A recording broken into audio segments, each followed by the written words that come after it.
sister is currently teaching at Hunter College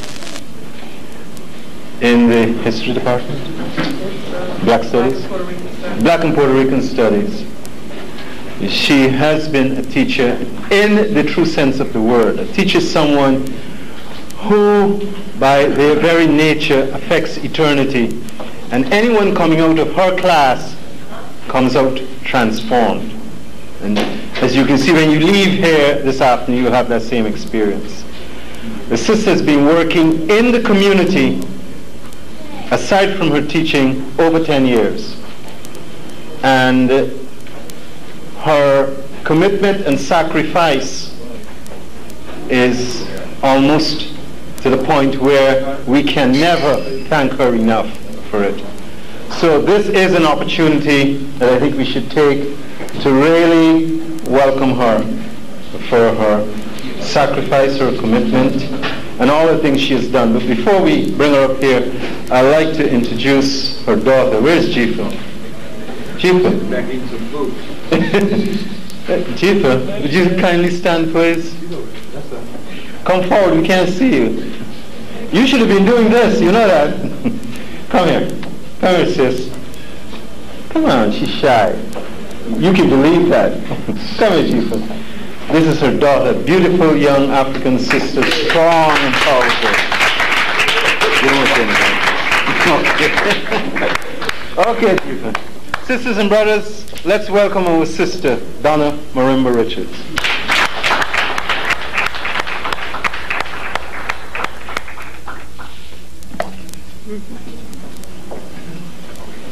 No, come.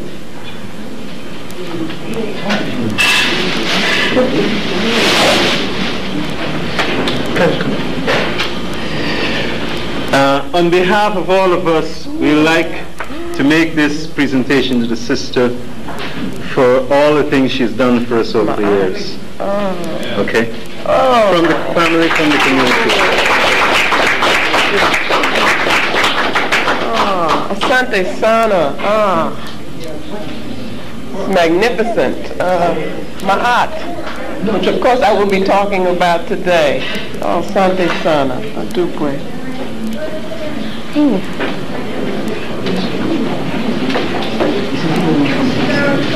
Proteb. Habarigani. Anybody know the answer to that? Jama Asante. Okay? Just get used to it. It becomes fun. Lafia. I'm very glad to be here, and I'm always glad to be here. But before we actually get started, let us stand for one moment, please.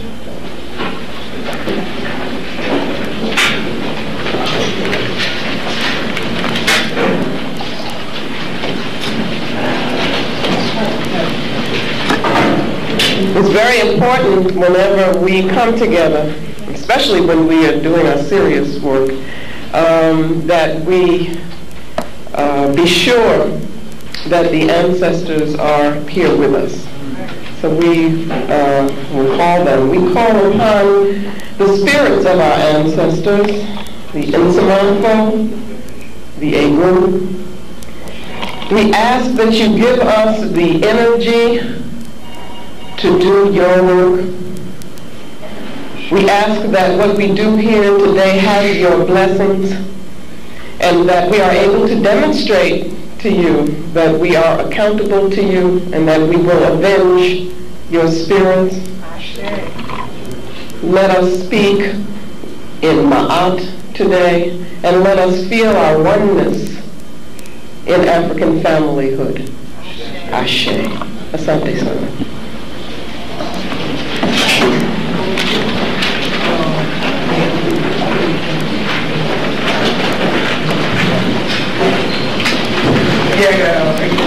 I didn't think I was going to be able to get warm, but I do feel warm now.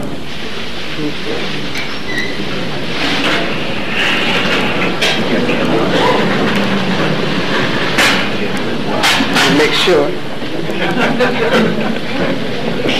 Sure. Okay. The issues that I'm going to be raising, going to be talking about, has to do with work that I've been doing over quite a long period of time. That has to do with analyzing critically the nature of European thought and behavior. And I have a major work which I hope will one day you will be able to see. It, to me, is very important that we do understand the nature of European culture, because if we don't, then what happens is we don't realize when we are taking on values, behaviors, thought habits or mental habits that indeed come from, not only come from Europe, that's not the point, but which act in the service of European power and which are actually anti-African. So we must identify those so that then we can be cleansed of them. And of course, I am going to spend some time talking about African conceptions and the African worldview, so that we can use these conceptions for the purposes of reconstruction. Let me just say that Brother Inouye said that I had been working in the community for 10 years. He was referring to a particular project, an organization. I've been working in the community much, much longer than that. But there is a particular project that we have, a family that we have called the African Heritage After School Program, which meets twice a week in Harlem. And we have been meeting for 10 years, and that is kind of exciting, the things that go on with these young people. To see them thinking and thinking critically and thinking from an African-centered perspective is very exciting. And I would talk to anyone who is interested in starting a similar program. You know, you can talk to me after we speak today. This is working. Okay, so it's very important always when we talk together, when we think, to put our thoughts, our analysis into a frame of reference. One of the problems that we have is there's so much to do.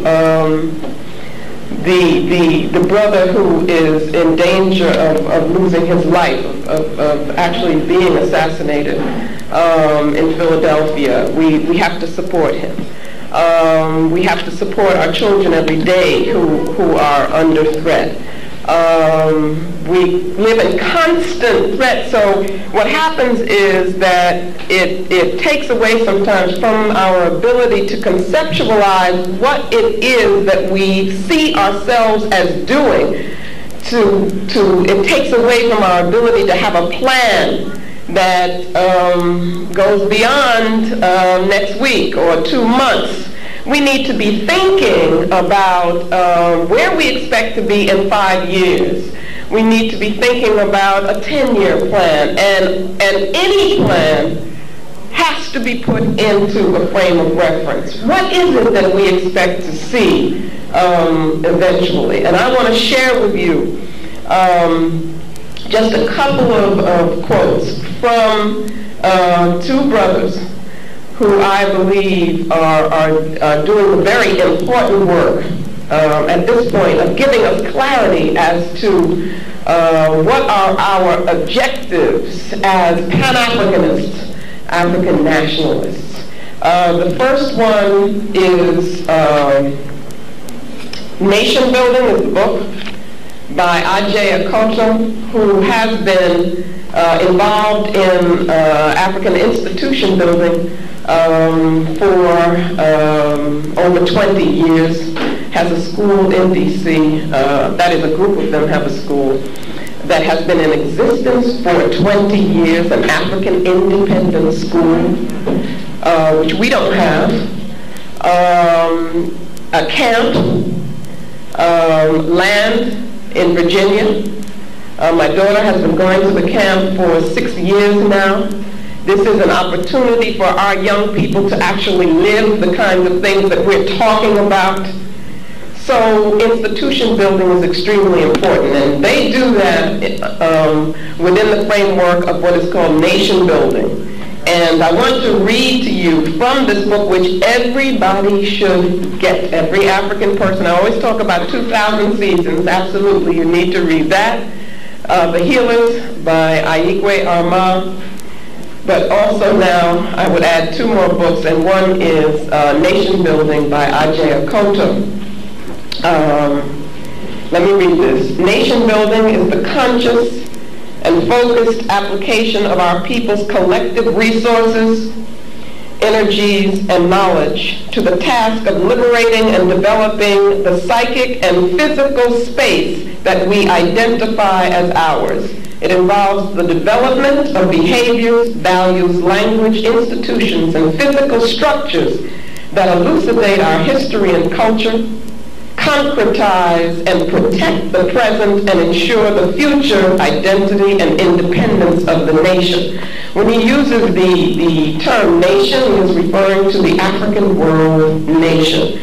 You have a building fund. You are participating in the method or the strategy of African institution building. That's what's being done, and that's what we have to do more of.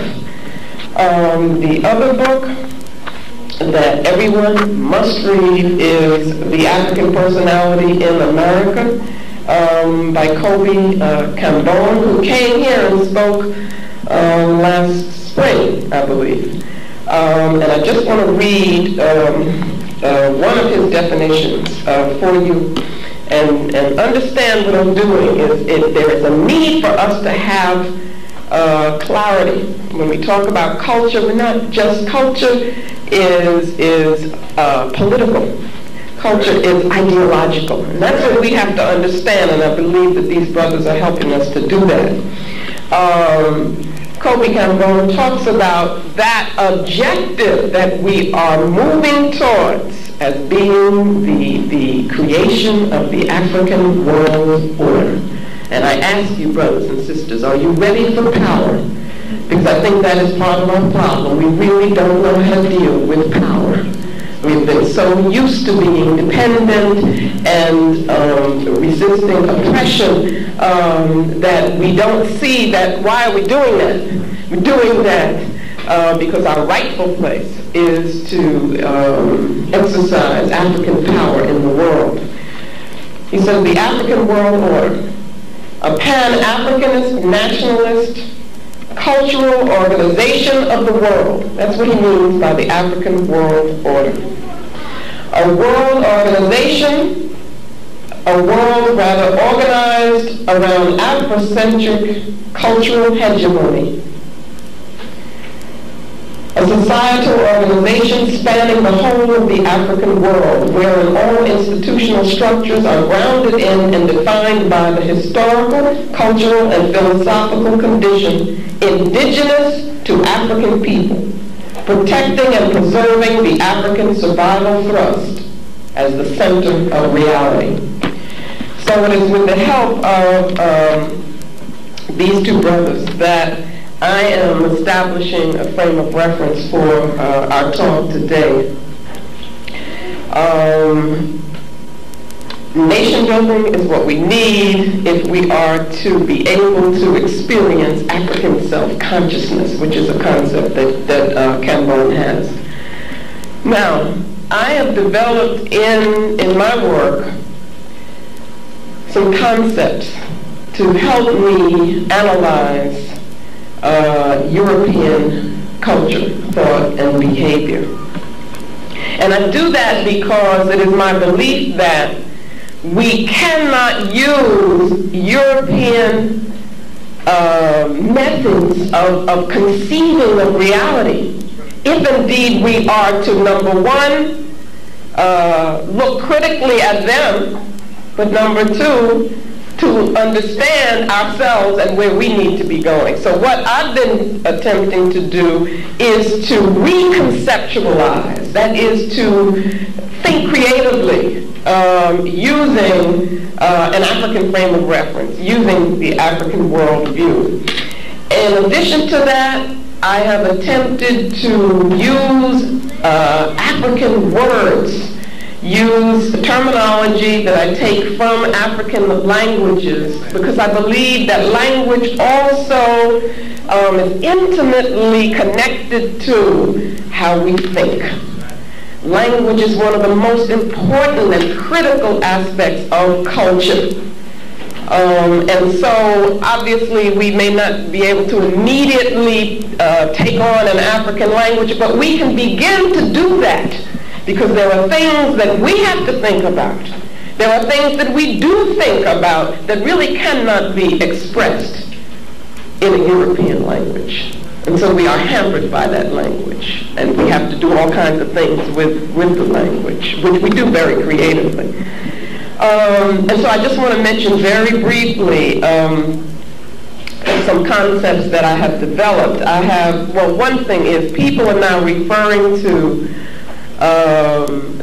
the period in which we were kidnapped, raped, taken from the homeland, and then placed into a slave order here in this part of the world.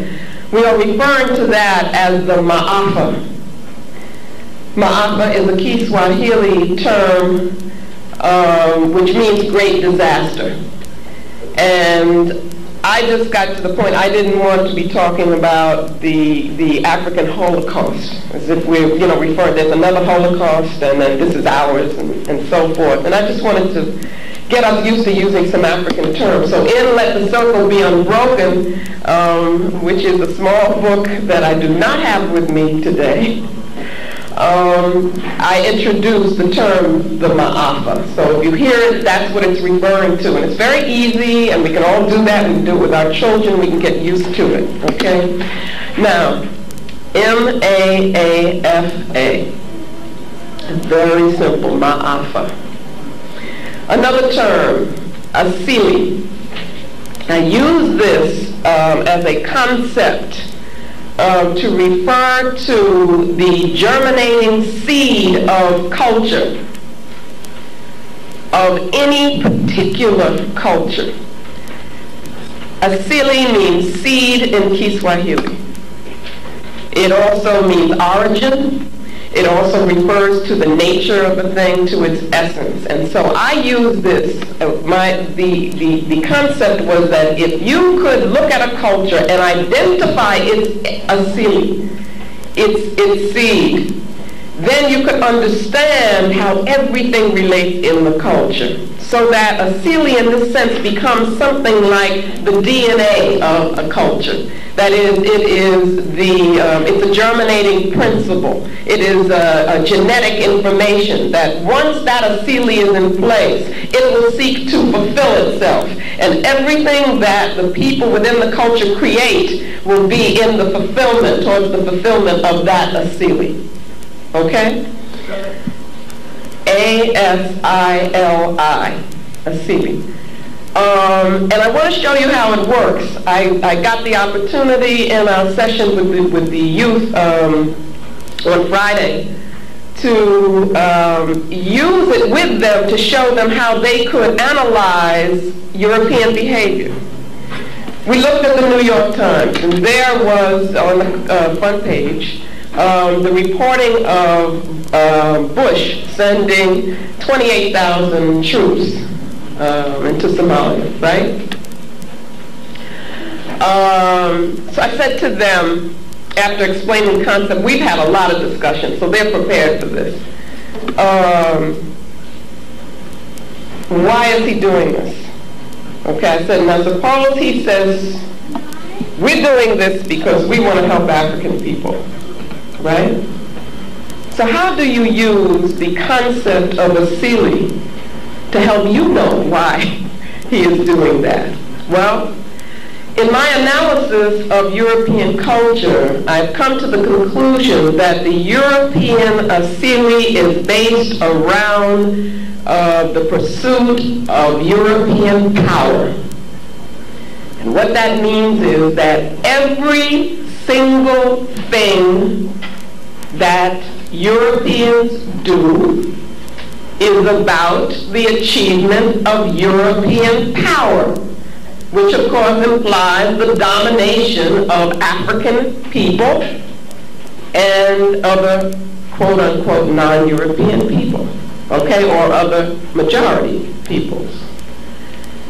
So that you look again at that article and you're not confused, because you say, no, Bush couldn't be sending in those troops because he cares about us. He's got to be doing that in the pursuit of European power. That's very simple. But that's what we need. We need something to clarify everything for us, because we get confused. We get the good white people, you see, coming at us and we say, oh, well, that's different.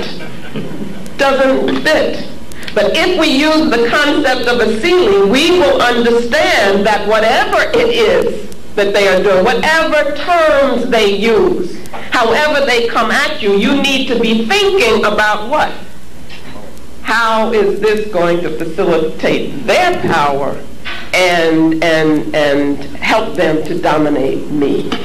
Okay, so that's how I have used the concept so that I can then look at various aspects of the culture and show how it all fits. And when I say that, I mean you can explain how their concepts of beauty fit into that. You can explain how their religion, you see, fits into the pursuit of European power.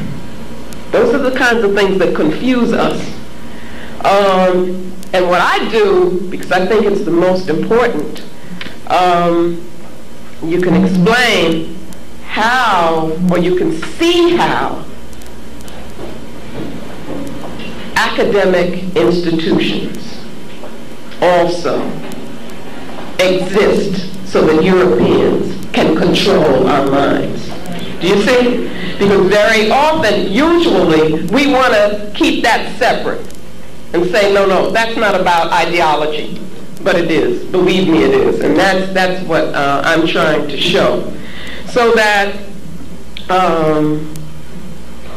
what happens to us is that when we think that we are learning and we are in these institutions, we are actually kind of taking on European assumptions and presuppositions about the nature of reality.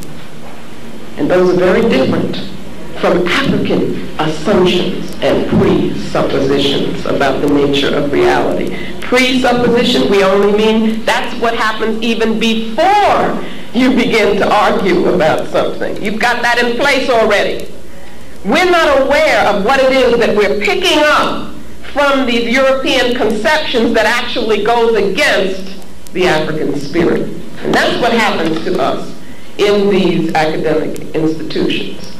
The academic institutions have been, along with the missionaries and the religion, has been one of the strongest weapons in terms of the destruction, or I should say the colonization of the African mind. Okay? And I'm about the work of decolonizing our minds. So, in order to cleanse ourselves, then we've got to know first what it is that we are cleansing ourselves of. We've got to first recognize it. So what I want to do now is to, as quickly as I can, go through some of the more salient aspects of European thought, European conception of reality. And what I'd like to happen is that as I'm speaking, you begin to think well, is there another way to conceive of reality? Okay, because that's what I'm going to be talking about finally, is how do we as African people really relate to the universe. And it's a very different way.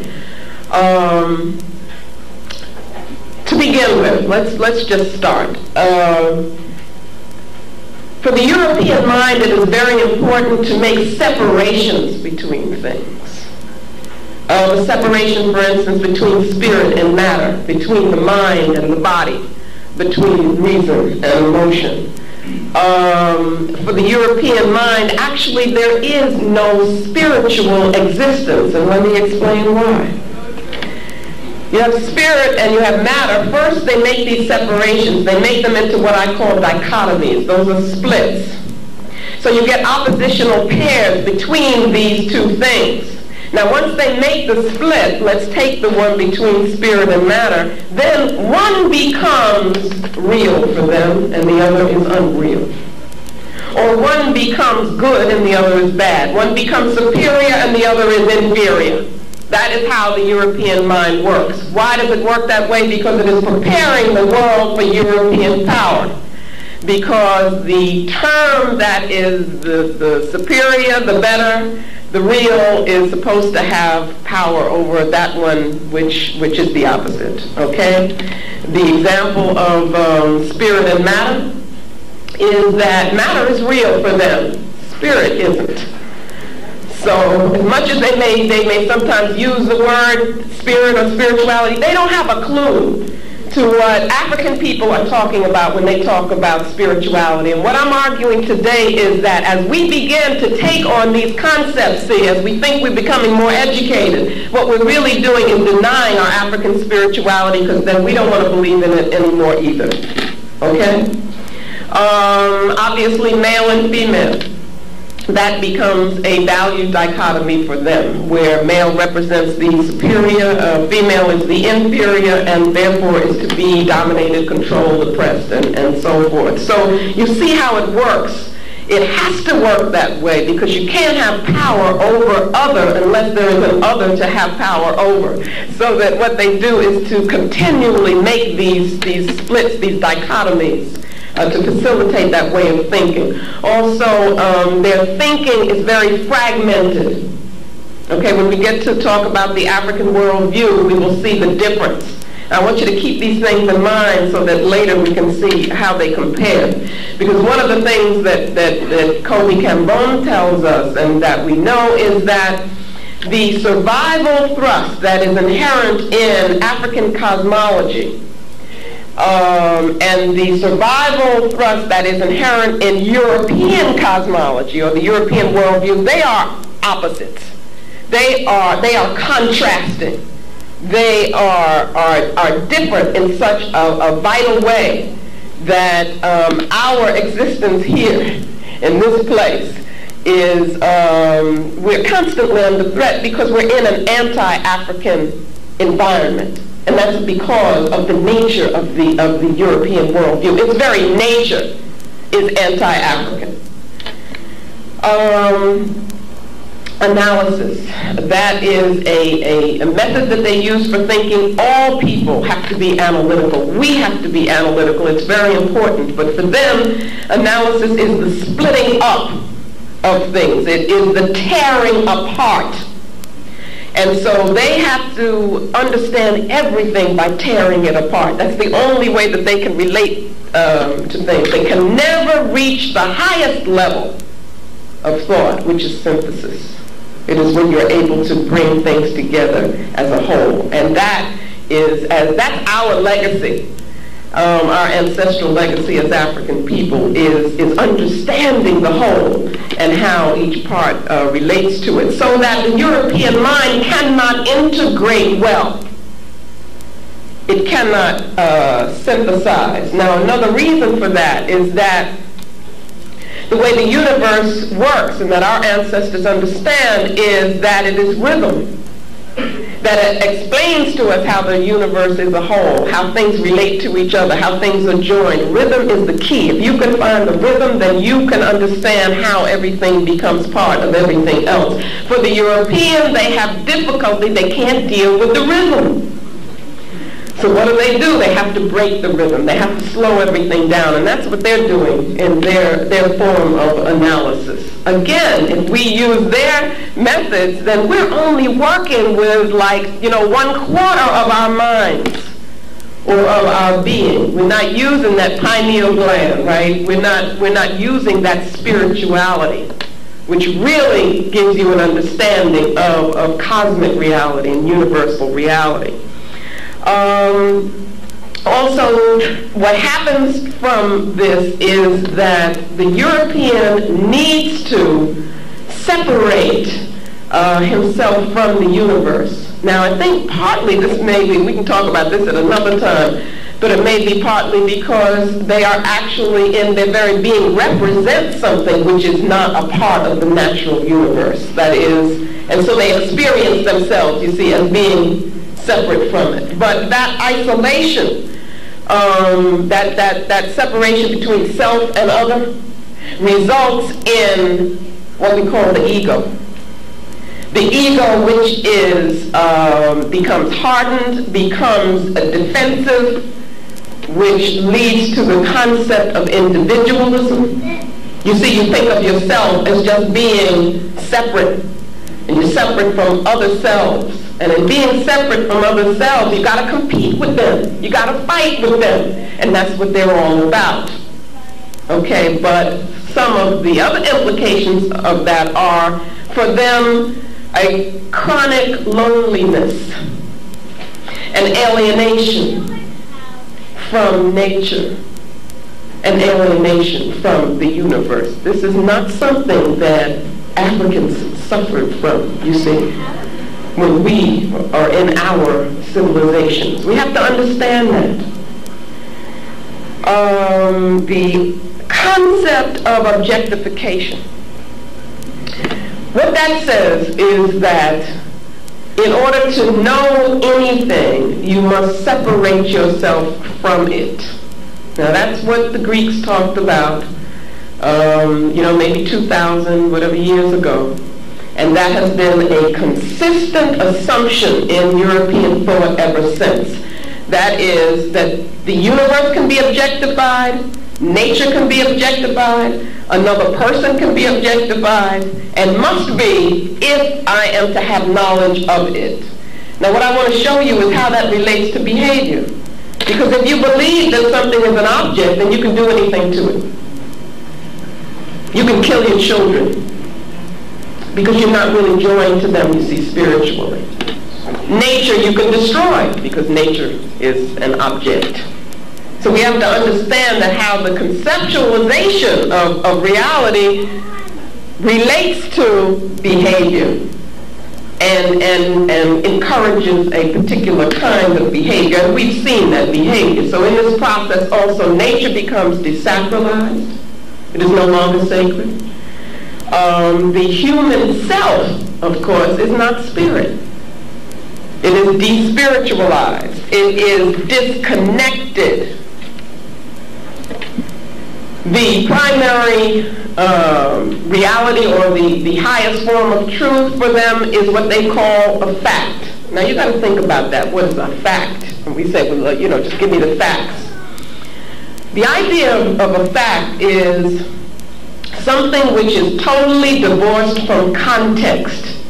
What is context? Context is how we get meaning. If you want to know the meaning of a word or the connotation of a word, you look at a sentence. You see how it's used in a sentence. You do the same thing. You take a sentence and you put it into a paragraph. You're giving it context. Take Africans out of their context and we don't know what's going on. You see? And that's how we're existing. For them, knowledge should not have any meaning. And so they talk about facts as being the highest level of knowledge. That could never be the highest level of knowledge for African people. For us, knowledge has to have meaning. Truth, that is, has to have meaning. The only reality for them is matter. So they exist in a materialized universe which is profane, so that money becomes the symbol of value. It is the symbol of value of things, objects. The concept of time that comes with this European conceptual framework is lineal. It is only lineal. That's all it can be. It is limited in that sense, and it moves along one line. It's unilineal.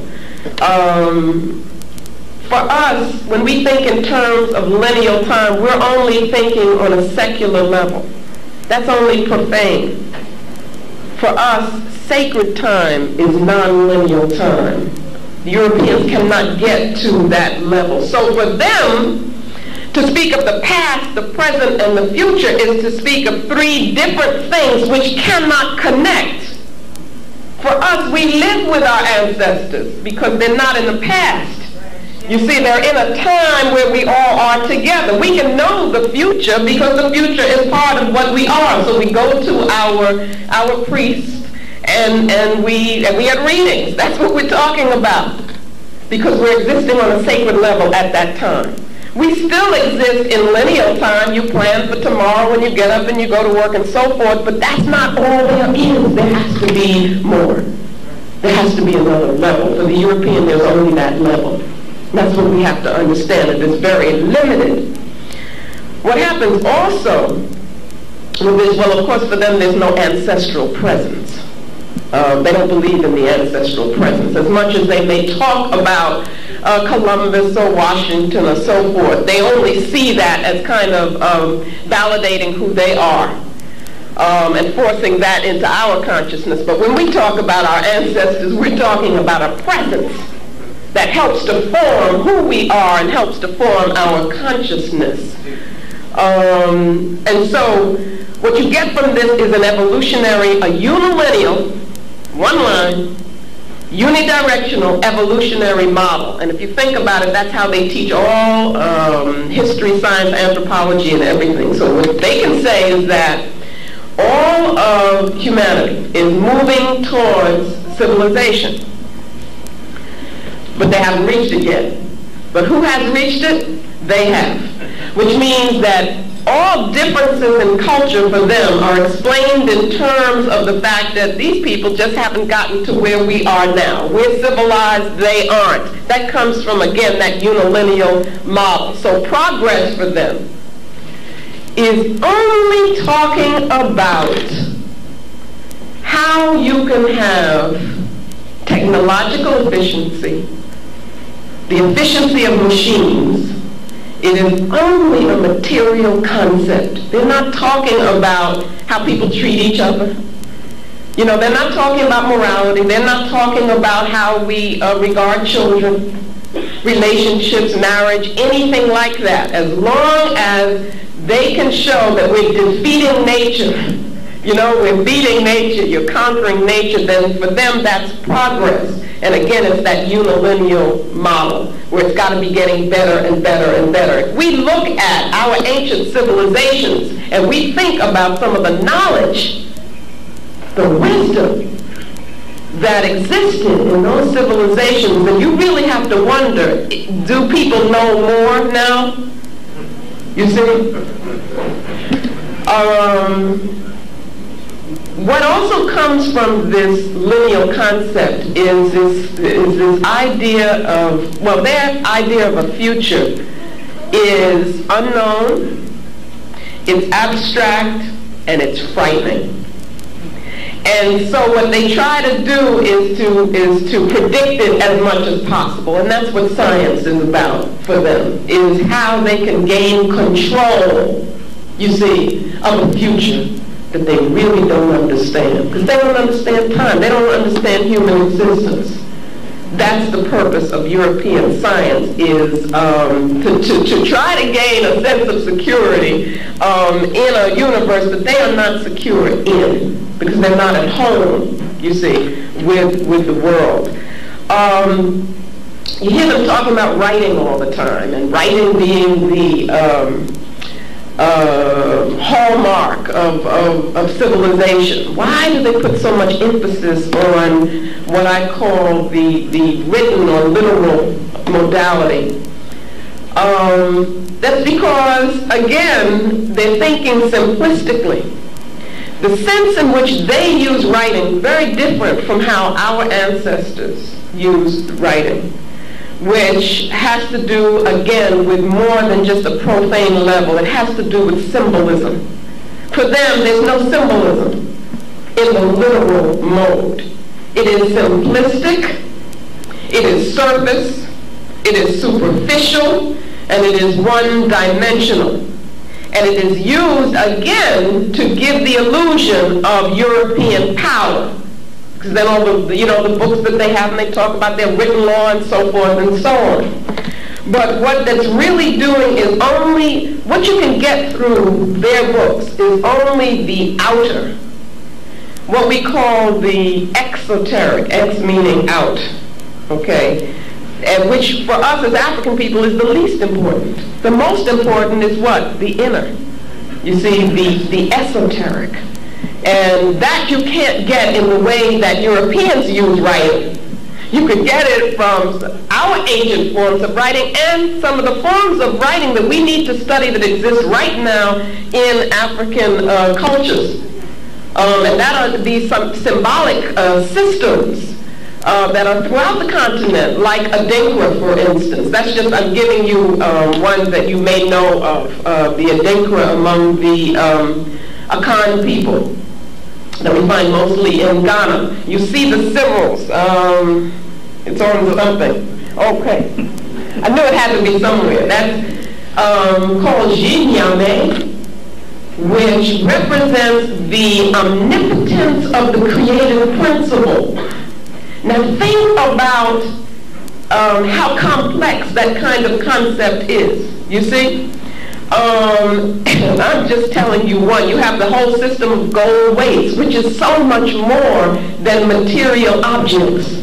They represent ideas and thoughts and feelings and the essence of things.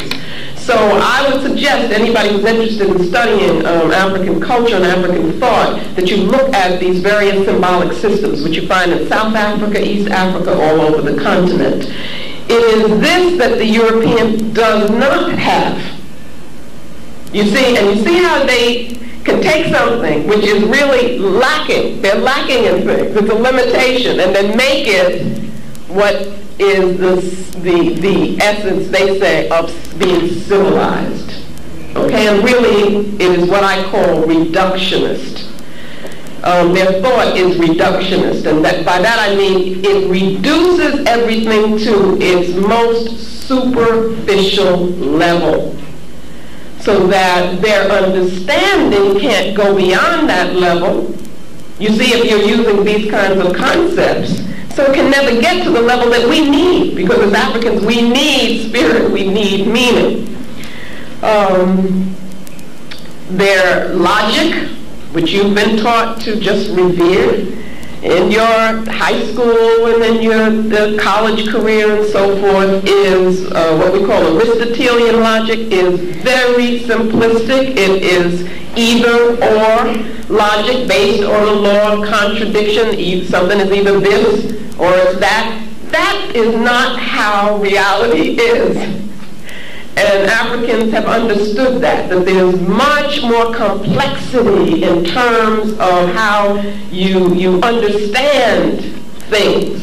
But again, the European needed to make it very simple, you see, because that's how he could understand. But then he's going to tell us, as we talk, that we're not being logical, you see, using his concept of logic. Okay, again, the concept of progress is anti-nature. It is really concerned with the obliteration of nature.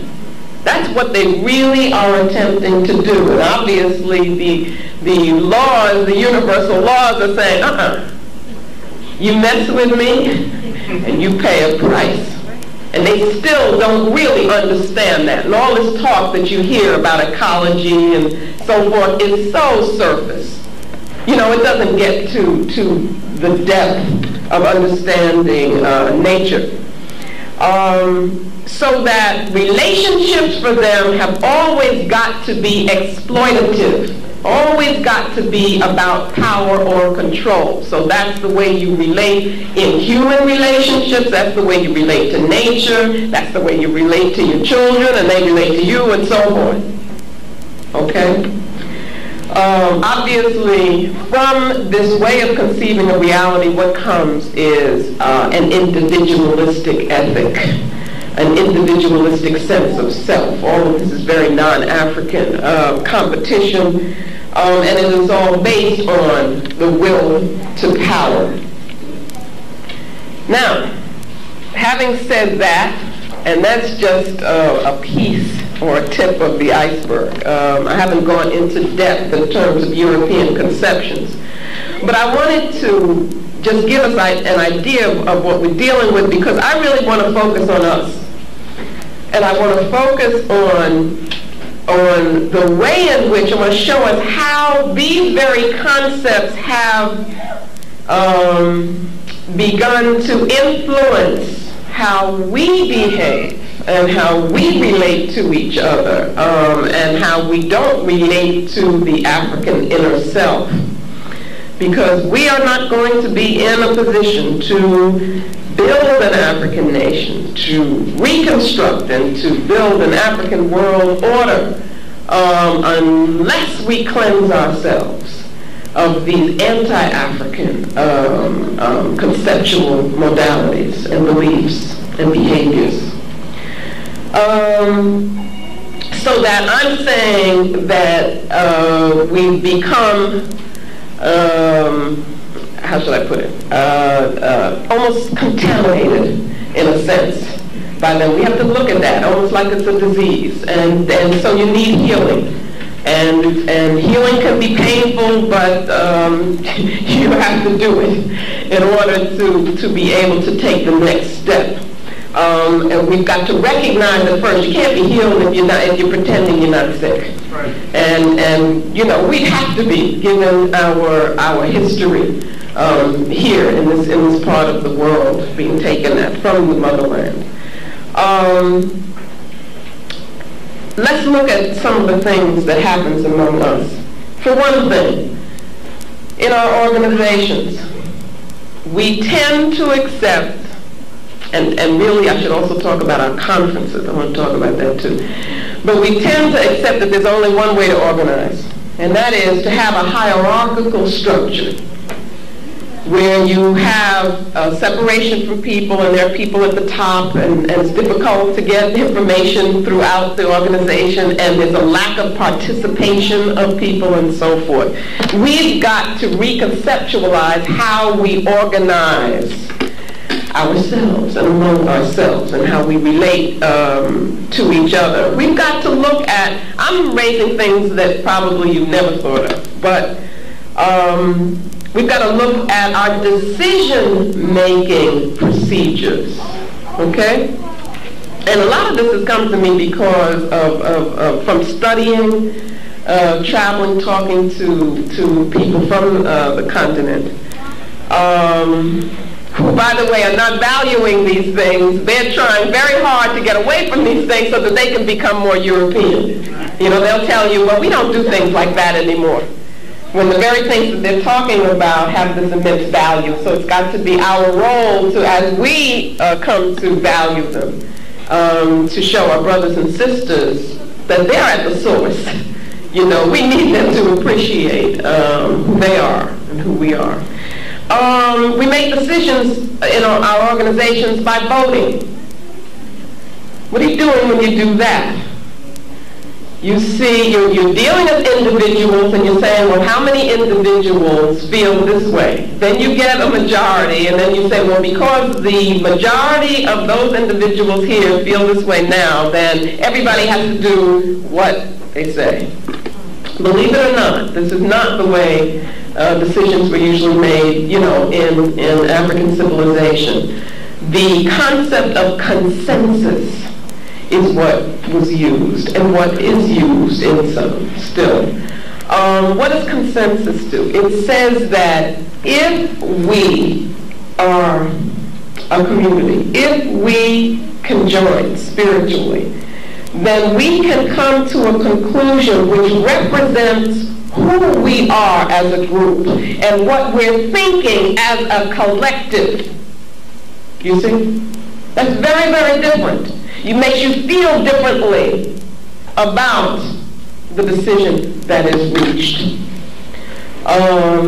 I think it's brilliant on the one hand because it reflects a feeling about human interaction. It reflects the importance of the collective.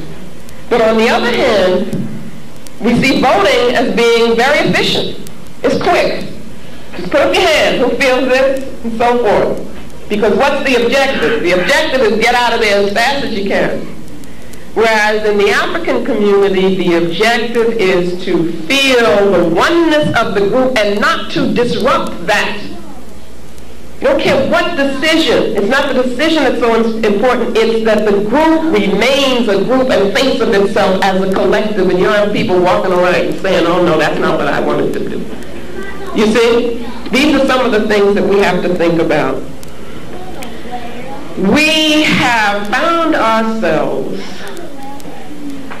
becoming, no, let me not say more and more. Let's say, hope we're moving away from it. But involved in, embroiled in egotistical leadership. And I'm submitting that this is because of how we have begun to conceive of who we are. Not only as a people, but as persons. And because, this is deep now, we're running away from the development of the self, the concept of the self, which is so deep in African thought. Then what we end up with is this ego, which becomes very defensive, which sees any kind of criticism, any kind of questioning. All you got to do is question. And suddenly the person's saying, oh, you don't like me. You know, what are you trying to do to me? And then and then the other one is saying something else and so forth. And so what you get is this clash of egos. Okay, or you get, instead of movements which represent the spirit of the people, you get actions which are really just about what a particular ego needs at that particular time to feed on itself. We have to look at that. We have to look at our political behavior now. We have to look at our organizing, our movements, and so forth, and see what's really happening.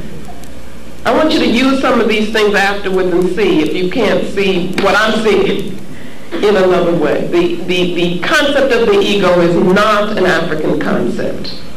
Okay, it comes out of a very bankrupt, very sick, patriarchal theory of human psychological development.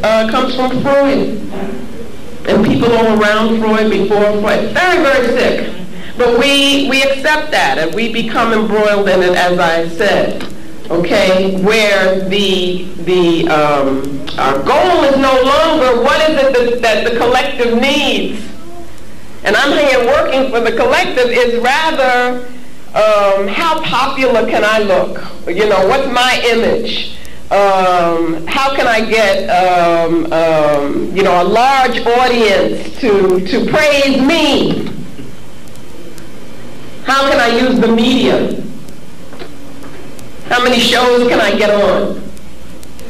You see, and then we find ourselves relating to that. When we see that, oh, that's a leader. No, what we've got to be about has got to be something with much more depth. We also have become involved in controlling relationships with each other, exploitative relationships with each other. These are things that we have got to start looking at. Because we're not talking about taking power and then being or trying to be European. That would be crazy. We're talking about returning to our centers, which is African. We have become very patriarchal. which is totally non-African. I can't tell you how non-African that is. I mean, I don't even think, and Diop in his studies hit on something which is so deep, so fundamental, and so little understood. I don't even think he understood it. I really don't. But he touched on it, so we should take it from there and then really study it and understand it. And that's when he talked about the matriarchal nature of the Southern Cradle or of African civilization as opposed to the patriarchal nature of Europe. But that what he calls matriarchal, which we could call matrifocal, mother-centered, that's a very, very deep spiritual concept.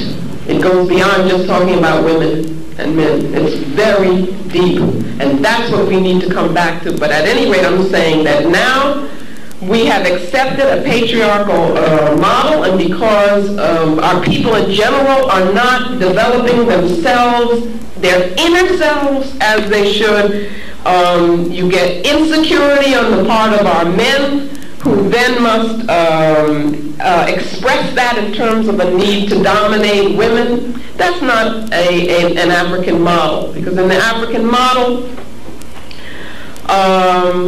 there is neither domination of one or the other. We can't function that way. Aikwe Armand talks about that. The European feminist movement is about women dominating. You see what I'm saying? Or becoming men, or whatever. It doesn't speak to anything that we need to be talking about, because they have to see things as I dominate you or you dominate me. Whereas for us it doesn't work that way, and we'll see what happens when we come to the African worldview. We have become very materialistic. Very materialistic. Where our goals are all in terms of our material goals, where we're measuring success in terms of material possessions. Even the ideologies that we look to, that we think are revolutionary, hear what I'm saying? Are very materialistic. They're not dealing with spirit. We need an African revolutionary ideology. Do you understand? So that the worth of the person we're now looking at in terms of what they wear and the things they have and how far they have moved up, you know, in this whole system, this goes against the African self. So we're living constantly in contradiction with ourselves. We have done that so much so that there is now among us a devaluation of spiritual life. And by that I mean that we don't see it as being important. Whereas in the African context, it was the most important thing. It was the basis for everything. It doesn't mean that we weren't practical. Doesn't mean that we didn't plan, that we didn't build, but we did that all for a reason, and the reason was a spiritual reason. And so now what we have done is to, in taking that spirituality out of our lives, we end up with a lack of belief. Can't have African people with a lack of belief. Spirit has no place, or the spiritual has no place in our organizations. Think about it. See, I'm talking now about those of us who consider ourselves to be conscious. You see, I'm talking about myself, you, and everybody here. I'm not just here to say, oh, we're doing the right thing and they're doing the wrong thing. I'm saying that there are things that we need to look at that we're not looking at, okay? And that's not always the popular thing to do, but I think it's the important thing to do. We are witnessing violence among ourselves, between ourselves, to a degree that is just almost unimaginable. The way in which we deal with each other with violence. Now we know that a lot of that comes from a lack of political consciousness. So that, and it comes also from a lack of direction and guidance. So that we will have our youth valuing violence between them. And that will become almost a rite of passage for our male youth. That if you know how bad you can be, how much you can destroy another brother, that is the proof of your manhood. Well, I say that really represents our failure to have the structures and the institutions within which they would learn what it really means to be an African man. And at the same time, and this is a little difficult to deal with, I think it is partly a reflection of them being prepared. How many people know what, I will say, Ogun is? What's Ogun? Anybody know? Iron and what else? War. And I believe that Ogun's spirit is here and is in our youth, and that we are unprepared to deal with that. We're unprepared because we're still afraid. And so what we do is we tell our youth, no, that's not the way. And what they do is turn that in on themselves. And so they are very violent towards each other. But there's a place for violence. It's got to be organized. You see, you have to understand what it is that you're all about. We are the ones who are supposed to do that, to understand, to analyze, to have a plan, to have a goal. We're afraid of it. And we're afraid of power. You see. Partly the violence is because of our being separated from each other, being afraid to connect with each other. Again, this is not the African way. This is the European way. It's partly because we no longer feel each other's pain. You see? If you can treat someone like an object, then you can do anything to them. We don't realize that in inflicting pain on a brother or a sister, that we are inflicting pain on ourselves. These are the kinds of things that come with a conception of reality that is anti-African, that is European. And that is what we must cleanse ourselves of. We are not relating to our ancestors as we should. In the African conception, the ancestral being is a part of our being. You hear the youth talking about it in some of the songs now. You see, you gotta listen to some of them. And Arrested Development would be one of those groups, right? Here, listen to some of the concepts that they're talking about. But we tend to no longer relate to the ancestral part of ourselves, to our ancestors. We don't understand the cycle of death and rebirth anymore. So we don't deal properly with death. It is very important that when an African person makes the transition from physical existence, that we perform ritual. Funeral ritual is extremely important.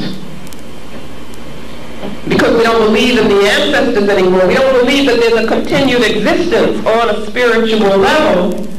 Then we don't really pay that much attention. You know, we go through the motions, but we don't really believe. If you understand African conceptions, if you understand African conceptions of personal development, of spiritual development and responsibility to the group and so forth, then you have to think, what does it mean if so many of our youth are being killed, assassinated? That is, before they have had an opportunity to go through what is for an African the natural life cycle, to fulfill yourself through marriage and having children, and then becoming an elder. They're cut off at an early point in that development. What happens to them spiritually when they die? Think about it. That's right. So that there are rituals which we must perform for all of those spirits which are not at rest, which are not fixed, you see, so that they can be positive spiritual forces for us, as opposed to continually causing the violence between us, the confusion, and so forth. Now, these are concepts which, if you do not have belief in spirit, they won't sound like anything to you. Sound kind of crazy. But all African people have always believed in the continuity of spirit and in the cycle of death and rebirth. And so, because we're not doing anything doesn't mean that it isn't still a reality. It only means that we are suffering the consequences and we don't even realize why. So that these spirits are, in a sense, interfering with the harmony, you see, of the whole. And then we have these various non-African religions into which we place ourselves, which deny, again, the reality of our ancestors. They deny African spiritual belief, and they demean African culture. Do you understand? We go into these religions, I believe, partly, and I don't know if this has been put to you before, because we are attempting to escape from our responsibility as African people. Because those religions do not teach that we are accountable to our ancestors and have the responsibility to continue the victory which they started. We have the responsibility to do ma'at, to set things in place, to restore the balance. That we cannot pretend that the ma'apa is over. Because religion's not going to teach you that. But African Ancestor Communion says that you're responsible for the ancestors, because you are the ancestors and they are you. So that these religions are taking us away from ourselves and teaching us that our brothers and sisters are heathens. And we think, well, they may be, but I'm not. Don't even realize how that doesn't make any sense, because it's really teaching you that you are negative also. But you're trying so hard not to be as you take on what they tell you to do. And of course they tell you that anything to do with African spiritual practice is bad.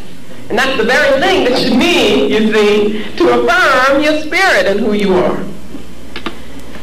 Rituals for us are no longer important. They are no longer in our lives. Ritual drama is not used among us. Ritual drama has to do with the participation of everybody. You see this audience here, I'm hearing something from you and that makes me happy. I don't want to just see passivity, because that's not the African way. But we get used to, we say we go into the theater. So you're going to see something which is based on a Greek model, right? An Aryan model, where you're not supposed to move, and only the people up there on the stage are supposed to do anything, and that's the same way you're thinking about with your music. You know what I mean? You want to go to a symphony, performance of European music where you better not make a sound. That's not us. And so we can't have our spirit affirmed and energized in that kind of context. We got to begin looking at that. But that's what we want to take on all those kinds of behaviors and feel that we're being more superior when we do that. Learning for us now has become focused only in institutions which we usually do not control. That is, in European academic institutions. So we feel okay because we're sending our child to school and say that they are learning. They're getting an education. They'll be secure. That's all they need. That isn't an African concept of learning. African concept of learning is holistic and total. And we're just giving up our responsibility. Our concept of learning is not academic. Academic means by definition that it is divorced from life. So that we are neglecting the larger part of our children's development as we become so sold on this idea of school. That's all I have to do is make sure that they go to school. Most of the times we don't even know what's being said to them in those classrooms. But of course, we should know that they're being taught European culture in those classrooms. And what did we say that European culture implied because of the nature of the European assembly? It implies European power. So they are being taught that Europeans should have power over them as they go to school. You see, we have to begin looking at all of this very, very seriously. But you see, once you begin looking at it and understanding it, then with that comes responsibility. And that's what we don't want either. Because ancestors forbid we should have to build our own school. And we can't just imagine of doing something like that ourselves. We've got all the skills, by the way. We have everything that we need to do that. So we got to think, well, why have we stayed away from that so long? Especially in the New York area. Especially. You know, you think of all the talent that you have in New York. Why is it that we don't have independent schools there? We have had some. We should have so many more. And they should have been able to survive. You see what I mean? We should have more now, not less. Think about it. I think it has to do with the mentality. Okay? And then we are buying into this concept of objectivity, which has been used to control us. Oh, I don't want to be emotionally involved. I'm being objective. How in the world can you be objective and be a human being and be an African and you know, live in a culture? How can you be objective? What does that mean? You know, a machine is objective. Maybe. See what I'm saying? Or depending on if it's a computer, then it's been programmed by somebody who had a particular perspective on life they had to be, because that's what it means to be human. So we can't buy into that. But we are, to our detriment. We are buying into individualism. Even our concept of family now has become 2 or 3 people. That's right, and we say, okay, I'm doing this for my family. But that is nothing in terms of the African collective. We are separate from each other. We are separate from spirit, and we have an ideology of go for self. Let me make it myself. And that's what our youth are learning, and that's the most detrimental thing to an African consciousness. Is individualistic ideology. And we have to look at how much we have accepted that. What that also means is that we have a lack of sense of accountability. You see, we can't blame our children for doing what comes right out of what we're doing. Who are we accountable to? Remember those egotistical leaders I talked about before? You know what our problem is? Who are they accountable to? Nobody. So they decide to do this one day, that the next day, and we just run along and do whatever. they say. But you got to think, what is the plan? You know, tell me your plan. And I don't mean for 5 months. I mean, what's your plan? What's your plan for 5 years? What's your life plan? What is your vision of the African victory? That's what you have to ask people. And then you can say to them, well, how does this fit into the plan? Not just what you happen to feel like doing on one particular day. And then take resources from the community to do that. This comes from us buying into the concept of individualism, into egoism, and not feeling that we're accountable to anybody. And then us not having the organizational structures and the institutions which could indeed hold someone accountable. Does not make sense to talk about getting an African person in office in this system here, and then you can't hold them accountable for their behavior. We do that all the time, and we're just happy because, you know, they're African, or they look African. Marriage for us is no longer child-oriented, and that is the purpose of marriage in Africa. Our lives are not committed to our children first. We don't have a priority on children. That's why we don't build schools, by the way, because we don't see these young minds as being the most important thing that we have. We marry for wrong reasons. That goes back to all those other things, materialism and so forth. We involve ourselves in relationships which are not for the nation and not for the community. You see, they're not for the collective. An African-centered relationship should benefit the community. Those are the kinds of things you have to ask yourself when you begin thinking about who you're relating to and so forth. These are hard questions, you see? Because what we're doing is we're getting standards which tell us how to behave. But we're used to living in this society which doesn't hold anybody accountable. It's the worst thing for an African person. Go for yourself. Whatever makes you happy.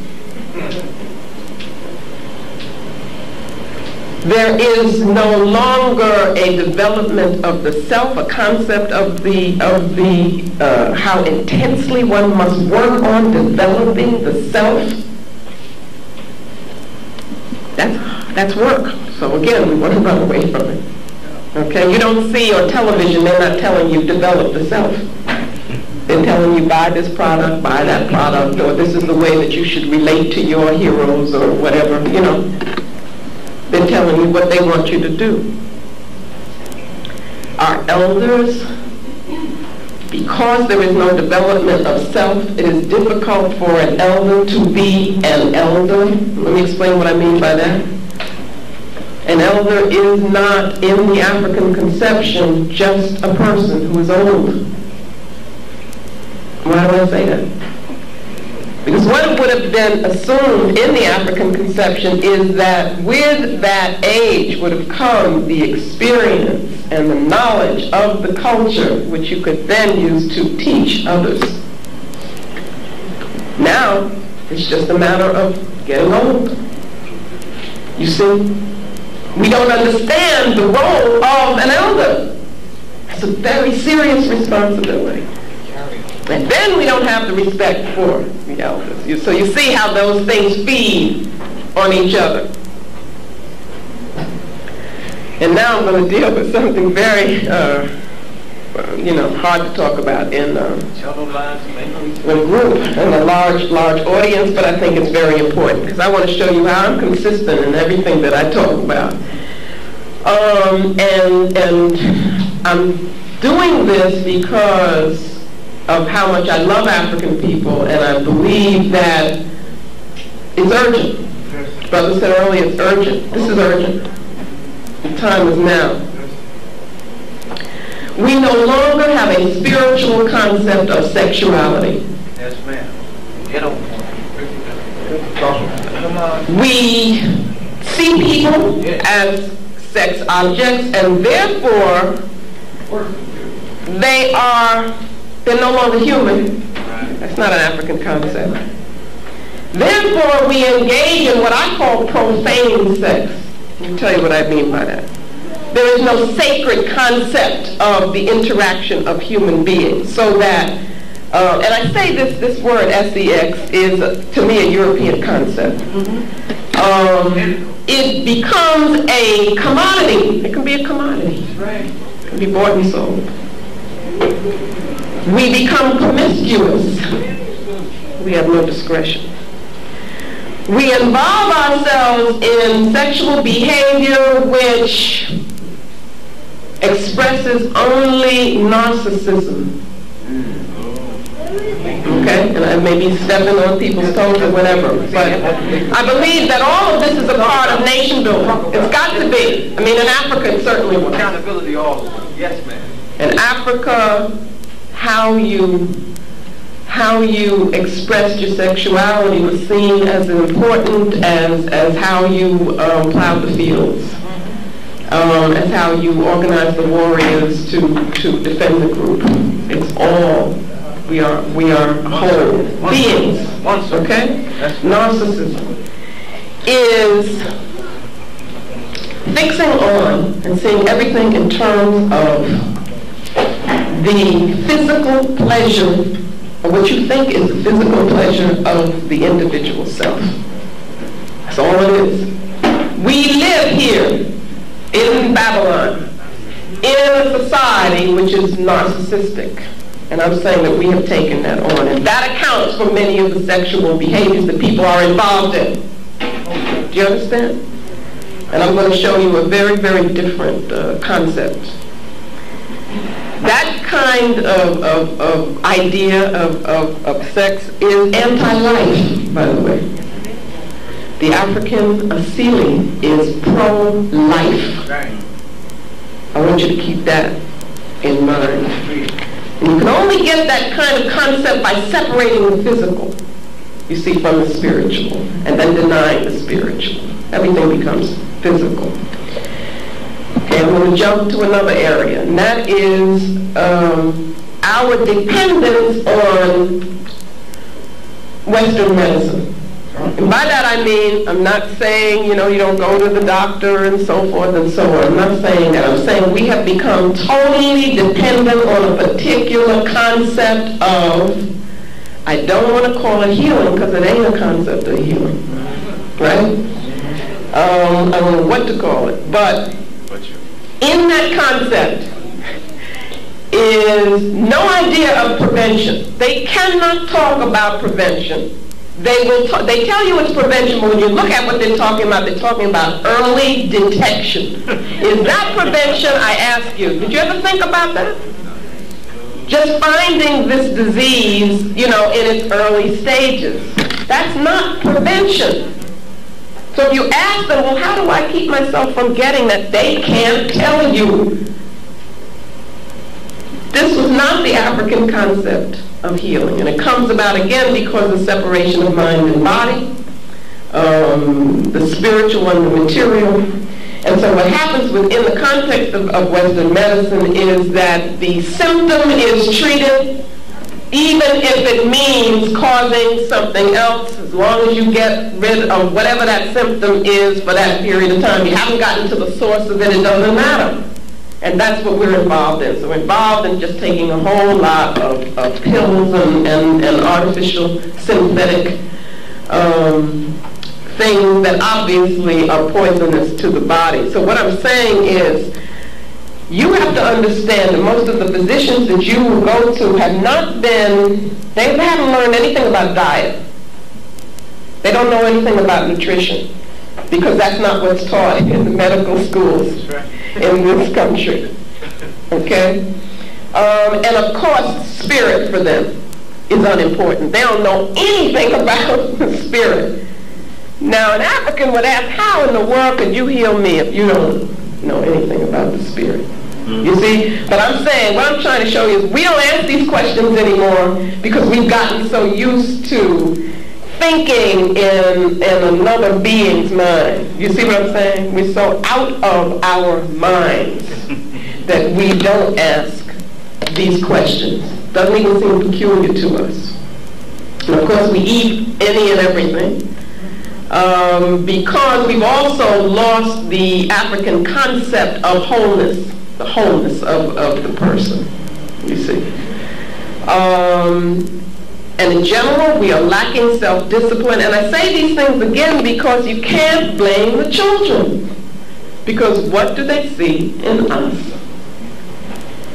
We have become media dependent. Oh, yes, ma'am. Yes. We allow ourselves to be attached to the media. Right. And that media then, you know, you turn on that TV. Simple little app. Or you push the button there, right? Your psyche is then attacked by what you see on the TV. And we don't look at that at all. We don't monitor that at all. Whatever they show, that's what we see. Those things are affecting us. Those images are affecting us. You say, well, I'm conscious, so it doesn't affect me. That's not true. It means you don't understand the depth of what happens in terms of energy, of vibration, and so forth. Okay? All of these things we need to look at. So that that is what I wanted to give as a little picture of how I see us being affected, contaminated by the European worldview, European conceptions, how they are acting on us. And so you say, well, what do we do? What can we do? There's no reason to feel defeated at all because we have an ancestral legacy. There is the African worldview. There is a whole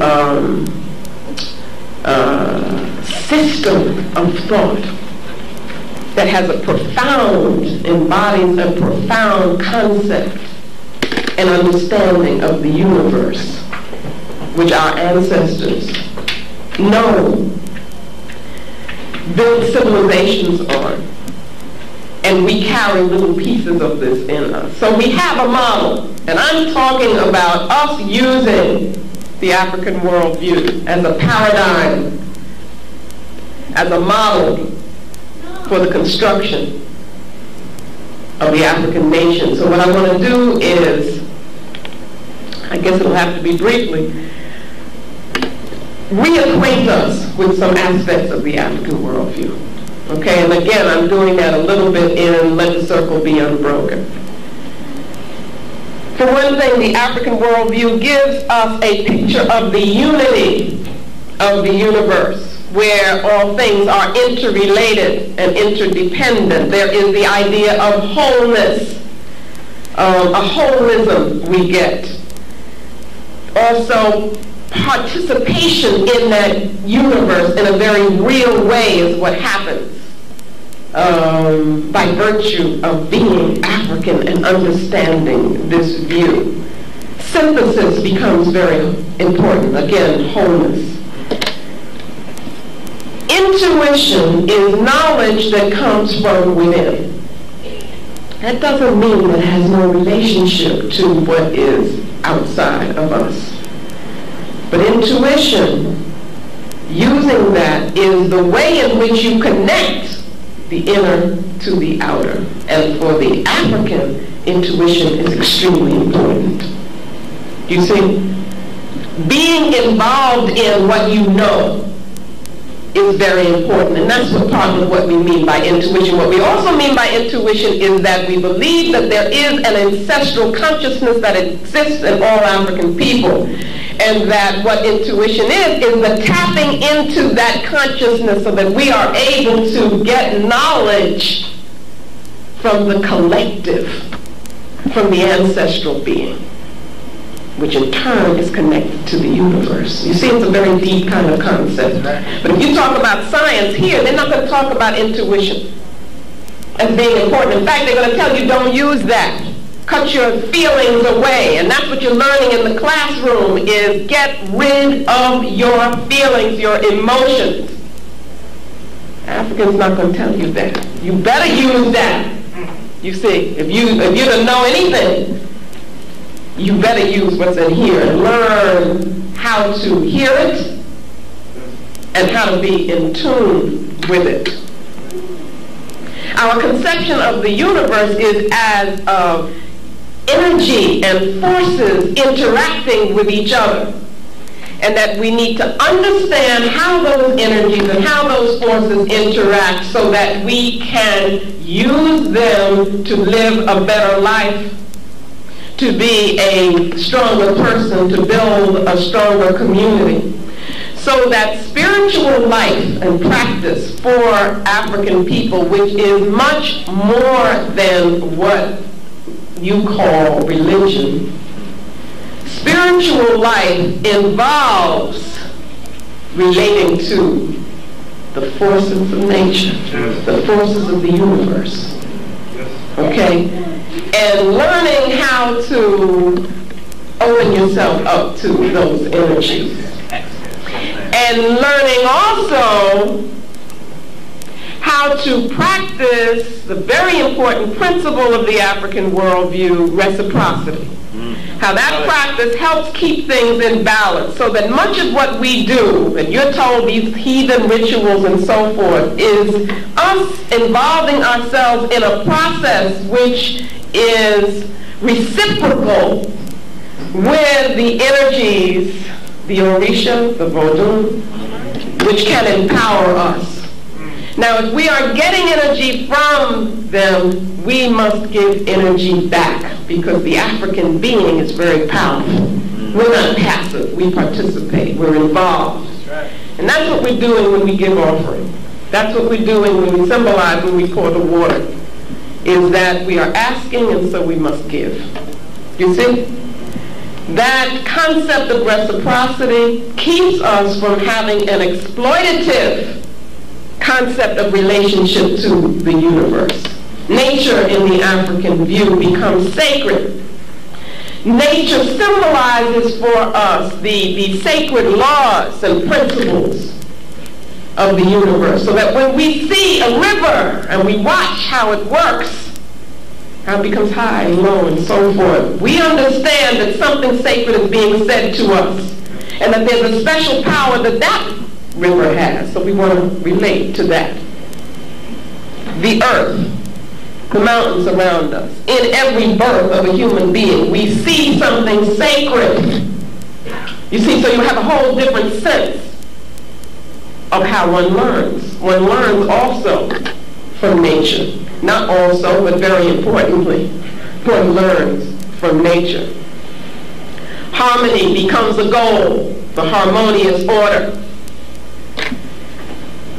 We have a concept of the self which is much more expansive than the European concept. It is not a limited ego. Rather, it is a personal self as being expanded to the communal self, which then understands itself as part of the cosmic self. So, in me is the universe.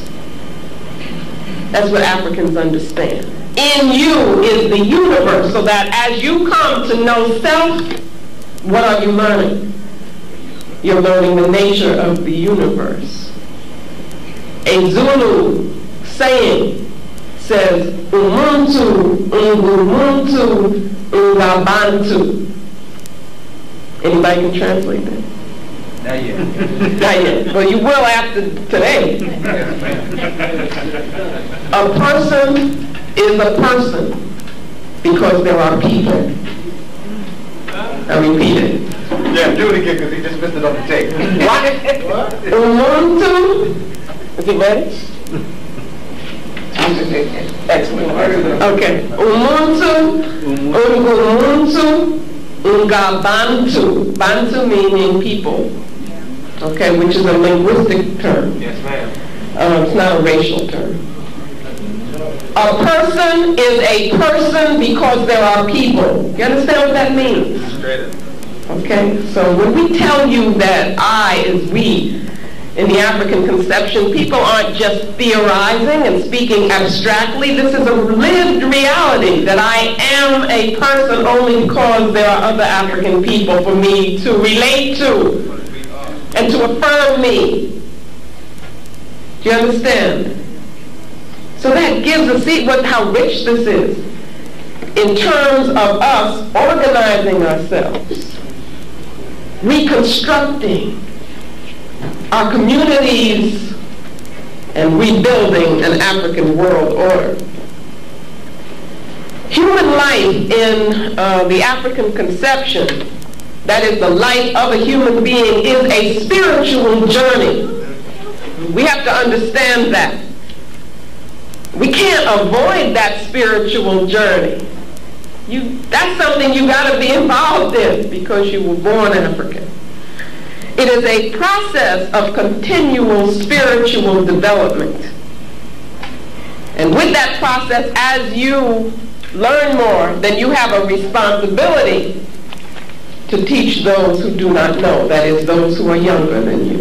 And the culture is organized in such a way that it's guaranteed that you are involved in this learning process. That's what African civilization is all about. They don't take chances with things and say, well, I just hope she turns out right. At every juncture of your life, there are processes that you are going through that are telling you what is the correct way to behave. It's giving you the consciousness of the group. Is making it incumbent upon you to defend the group, you see, and to perpetuate the culture. That's what you're learning. That's not what our children are learning in the schools that we send them to. They are learning how to perpetuate European hegemony, or European control of the world. Now I want to move to the Mawu principle. I call it the Mawu principle. And Mawu is a term that we get from the Fon people, F-O-N, of ancient Dahomey, the Republic of Benin now. I believe that's still the name. Mawu represents wisdom. Spell it. M-A-W-U. The East, the night, the moon. And Mawu is paired with her twin, Lisa, L-I-S-A. And that's in Fon language. And there that represents the male. That's mine. Come on, man. And Lisa is symbolized by the day, the sun, by heat and work, energy. Mawu reigns at night when one rests. Mawu is forgiving. Lisa is angry. Right. The question becomes which is good and which is bad, which is best, which is superior, which is inferior. And the answer is that neither is, that you need both and both need each other in order for the universe to function. That's right. That's mine. And I speak now of the Mawu principle as being recognized as an important ingredient in African civilization. We cannot live in denial of that principle. In fact, we don't even understand now the Lisa principle, which would be in terms of the complementary part of that. We are functioning with a European concept of man, of maleness, which is very, very detrimental. And certainly with the European concept of woman, I mean, they don't begin to understand the power of African womanhood. And it's a tremendous mistake, a serious political mistake, ideological mistake for our sisters to be taking leadership from European feminism who haven't got a clue to the depth of African concepts of womanhood. Mutneta, a term from a concept from Kemet, divine motherhood. This is a concept of the legitimizing force in the civilization. That is the sanctioning power for all authority, and that is what a set represents. That is why you see the symbol of the throne with a set. That's the sanctioning power. And of course, Mutneta gives birth to both male and female. In African cosmology, the concept of the womb is understood as it is nowhere else. The womb is not just a physical organ or has just a physical function. The womb represents creativity. It is an organizing creative principle, an organizing, nurturing principle. It is the organizing, nurturing principle of the universe. That's what the womb represents, and that's why African civilization is matriarchal. That's what Diop was stumbling on, that I don't think saw the depth in. And none of us have, as a matter of fact. But there's so much to be discovered as a principle of life, what the womb is. In Africa, you have female associations and male associations. Female associations were not anti-male. You understand what I'm saying? But they were always there. Women always cooperated with each other, helped each other in the market. The market was a place where women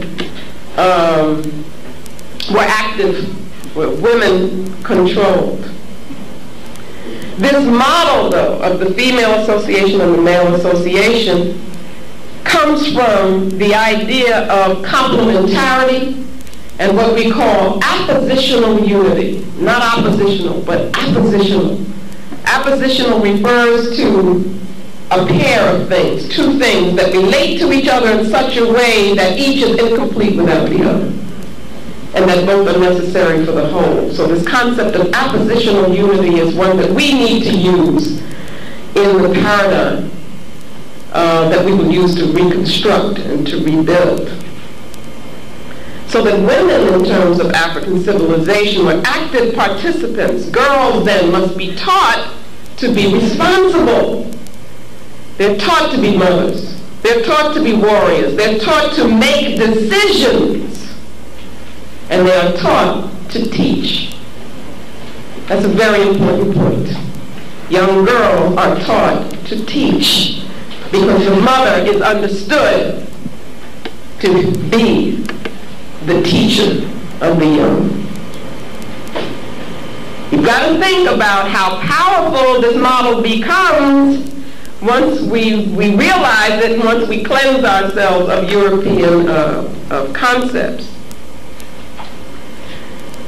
Men, of course, are taught to respect women. Men also, in African society, value children. And everybody in the community focuses on the children. Okay, that's something that we have moved away from at our detriment, to our detriment. So the children become central to the entire social organization. The role of the elders is essential. These are those who have already gone through those various processes. And so they are the ultimate teachers and custodians of the wisdom and must pass it on. And then we have Ma'at. Ma'at, as we know, represents truth, justice, righteousness. It also represents the harmonious order of the universe. It also represents the harmonious order within the person who is to be in tune with the universe. And therefore, Ma'at represents for us the highest standards of conduct. The highest standards of conduct. As Africans, you have a responsibility to live the most Ma'atic life that you can. And therefore, you must be self-disciplined. You must live in truth. And you must examine your behavior and your actions and your decisions every day, so that you become in the habit of living in truth. And that's an ongoing process. It doesn't end, it just continues. You understand? This came to us from our ancestors, you see, who were in tune with the laws of the universe because of their concepts of spirit and of participating in the universe and of the cosmic self. The continual, ongoing objective for the African person is self-knowledge because of Ma'at. And coming to know the self, one comes to know the universe, and one therefore is able to live correctly. Again, the things that I'm saying to you is not the easy, convenient, narcissistic way to live. But you're living in a society which is based on what is easy, right? What is convenient, the way you eat, what is convenient, and what gives you immediate pleasure. Those are the considerations that you're trained here to look at. I'm talking about something radically different from that. It's not the easy way. It is the best way. And it is the only way that would guarantee our happiness, our health as African people. See, because we're special. We have to understand that. And with that specialness comes responsibility. In African civilization, we have the model of rituals that are there to restore the balance, to restore harmony when things get out of kilter. And they always will, because that is in the nature of human existence. So we have to have something to bring it back into balance. Do you understand? There will be crises in your life. You can bet on it. Question becomes, how do you deal with it? See? And again, in African society, they didn't just leave it up to you and say, oh, well, go on your own. Become a man on your own. Make that decision on your own. Deal with that passing of a loved one on your own. They didn't do that. They had mechanisms which helped you, as the community helped you, to restore the balance by understanding what was happening. And that's what the rituals were. Not some weird occult thing, but they are ways in which African society continually reorders itself and helps the person to understand and put in the proper context what is happening to her or to him.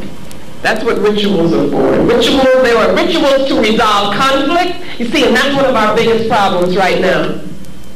All these egos coming into conflict with each other, and there is no mechanism to resolve those conflicts, and there's nobody to hold them accountable and say, no, you can't do this. You're just disrupting the community, and you're just doing this for yourself. But in African civilization, there were rituals to resolve conflicts. Why? Because they did not want the community to be disrupted. Our ancestors were brilliant. They anticipated all of these things. There were rituals for cleansing, because periodically we need to be cleansed. And that's what we've got to be involved in. We really need that. We need to be creating rituals which will help us to cleanse ourselves. Just like your body needs to be cleansed, and you talk about fasting and so forth, which is very important, then you got to understand that also the spirit needs that. The mind needs that. We need that. As a community, we need to come together periodically and cleanse ourselves of all those petty things that we think are differences between us, and of all those things that we have taken on from the European without even realizing it, that are getting in the way of us relating to each other. So we need cleansing, healing, rituals. In African civilization, we have concepts of sacred time that go beyond lineal time. Sacred time and sacred space. We have an African term, Hantu, which means sacred time and sacred space. That where we can come into a situation, have an experience, and join with our sacred past. Because we're able to transcend lineal time, which separates past, present, and future, and we experience that all as a whole. We do that in our sacred ceremonies. And if we don't do that, then our psyche is not fed with the kind of experience that we need that keeps us strong and gives us clarity, you see. So we must have experiences which allow us to transcend ordinary, profane reality. That's Hantu, you said? Yes, H-A-N-T-U. I'm just using that term as, it's from Bantu language, to be sacred time and sacred space. Kagame used that term. And then sexuality, which I talked about before. In the African conception, we must also understand sexuality on a metaphysical level, on a spiritual level. We must understand that as the principles of Mawu and Lisa coming together, as the female and the male principles coming together, because through their interaction, through the exchange of their energies, the universe keeps going. Do you understand? And through that exchange of energy, energy is created. It keeps the universe in equilibrium, and harmony is reinforced. You see the level on which I'm talking about sexuality becomes something very different. Becomes life-giving. It is understood as ritual, which strengthens our life force. It is understood as the recreation of being, as an imitation of divine forces. And if we don't understand it that way, then sexual behavior depletes our energy. It takes away from us. It weakens us. If we do understand it this way, then it becomes sacred, it becomes special, and must be shared only in sacred, special circumstance, at sacred, special times. And then the question of meaning. African life cannot be lived without meaning. We can't live that way. And that's what we're trying to do now. And what Cambone calls African self-extension orientation, or the African Asili, what I call the African Asili, must have meaning for existence. There must be meaning in life. We must connect always with the whole, okay, with the one. We have to understand how what we do connects us with the whole. That gives us meaning. The context for us becomes the most important thing. The context becomes most important. It is context that gives you meaning. Nature for us shows us the sacred meanings of the cosmos. We live close to nature. So we have to understand what it means for us to be living only in concrete structures that separate us from the environment. We have to understand what that does to the African being. To live where you don't see the sky. To live where you don't touch the earth. Where you don't have trees around you. We begin thinking a tree is a trivial thing. It isn't. Changes your whole being when you are close to these things in terms of breathing, oxygen, all kinds of things. I'm saying this to say that as we plan, because remember we're planning for the African future, then we've got to also think about where we're going to be, what it's going to look like. We have to create our environment. We have to create that environment that is best for African people, and clearly this is not the best environment for African people. So that we understand ourselves as natural beings, we learn by observing nature, we also are able to feel the natural cycles within us, which can only happen as we feel ourselves to be a part of nature. Then you begin listening. You can listen to your heartbeat, you see, and that means something to you. How else can we explain that the Dogon people were able to plot the movement of a star that cannot be seen by the naked eye? Nobody's been able to explain that. They've come up with all kinds of ridiculous explanations, but what bothers them most, that is the Europeans, is how could they do this without us? How could they do this without our system of thinking, which denies totally spirituality? And I'm saying you can only explain it by understanding a spiritual worldview, by understanding the African worldview. Symbolism is extremely important in African thought, in African life. And here I just want to touch on a few things. What we call African art, we're talking about colors. We're talking about, when we talk about music, we talk about dance, what are we talking about? It's energy, vibrations. These are forces that affect us. Remember before I was talking about that attack on the psyche. In African civilization, our ancestors understood very well the power of symbols, the power of imagery, the power of creating something with various materials. That's why the masks were so powerful, because they would be used to make something happen. And we have to understand that. You wear an African print, it not only means something, but it also has power. The various patterns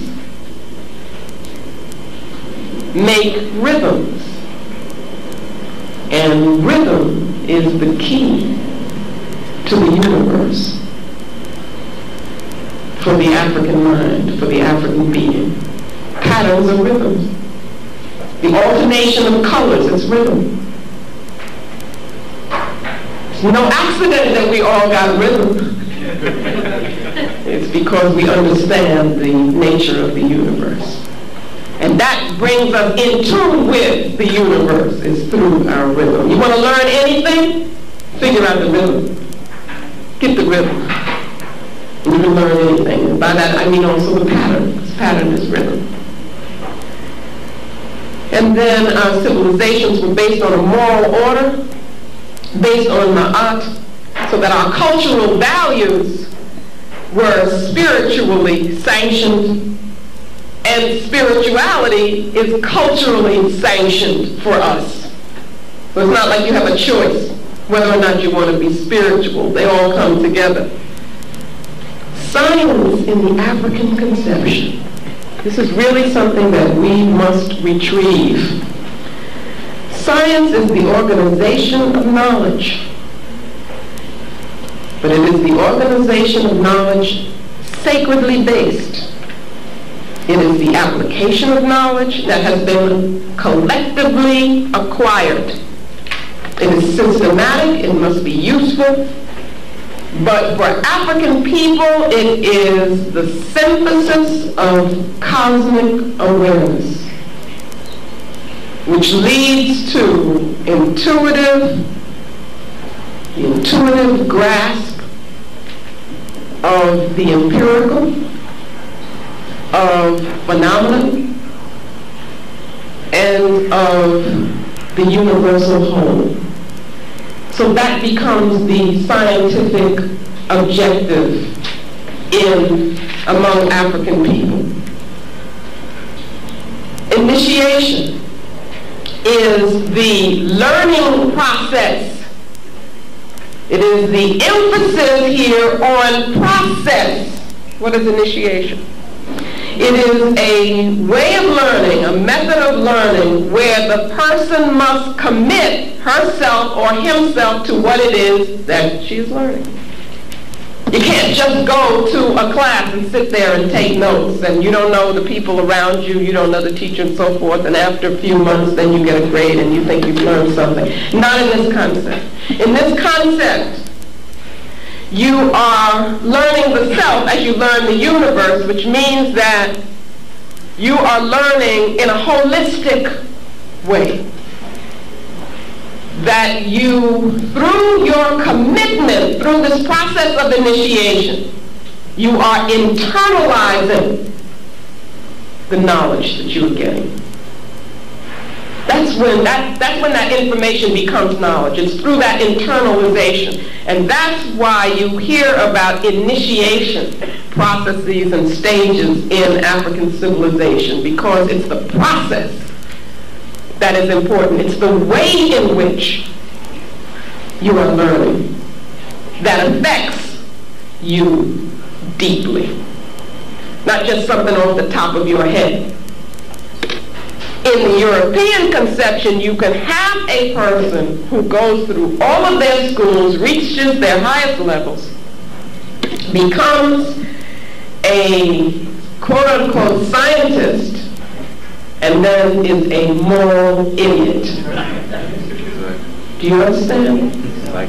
Because all of those other things that we take for granted were not being taught in that process. As Africans, it has no meaning. In fact, it's dangerous, right?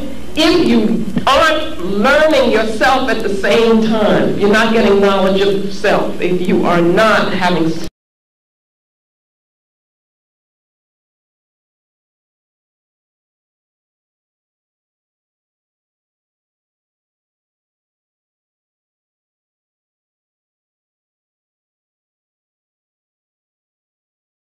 it is the science of the human spirit is what we're talking about here.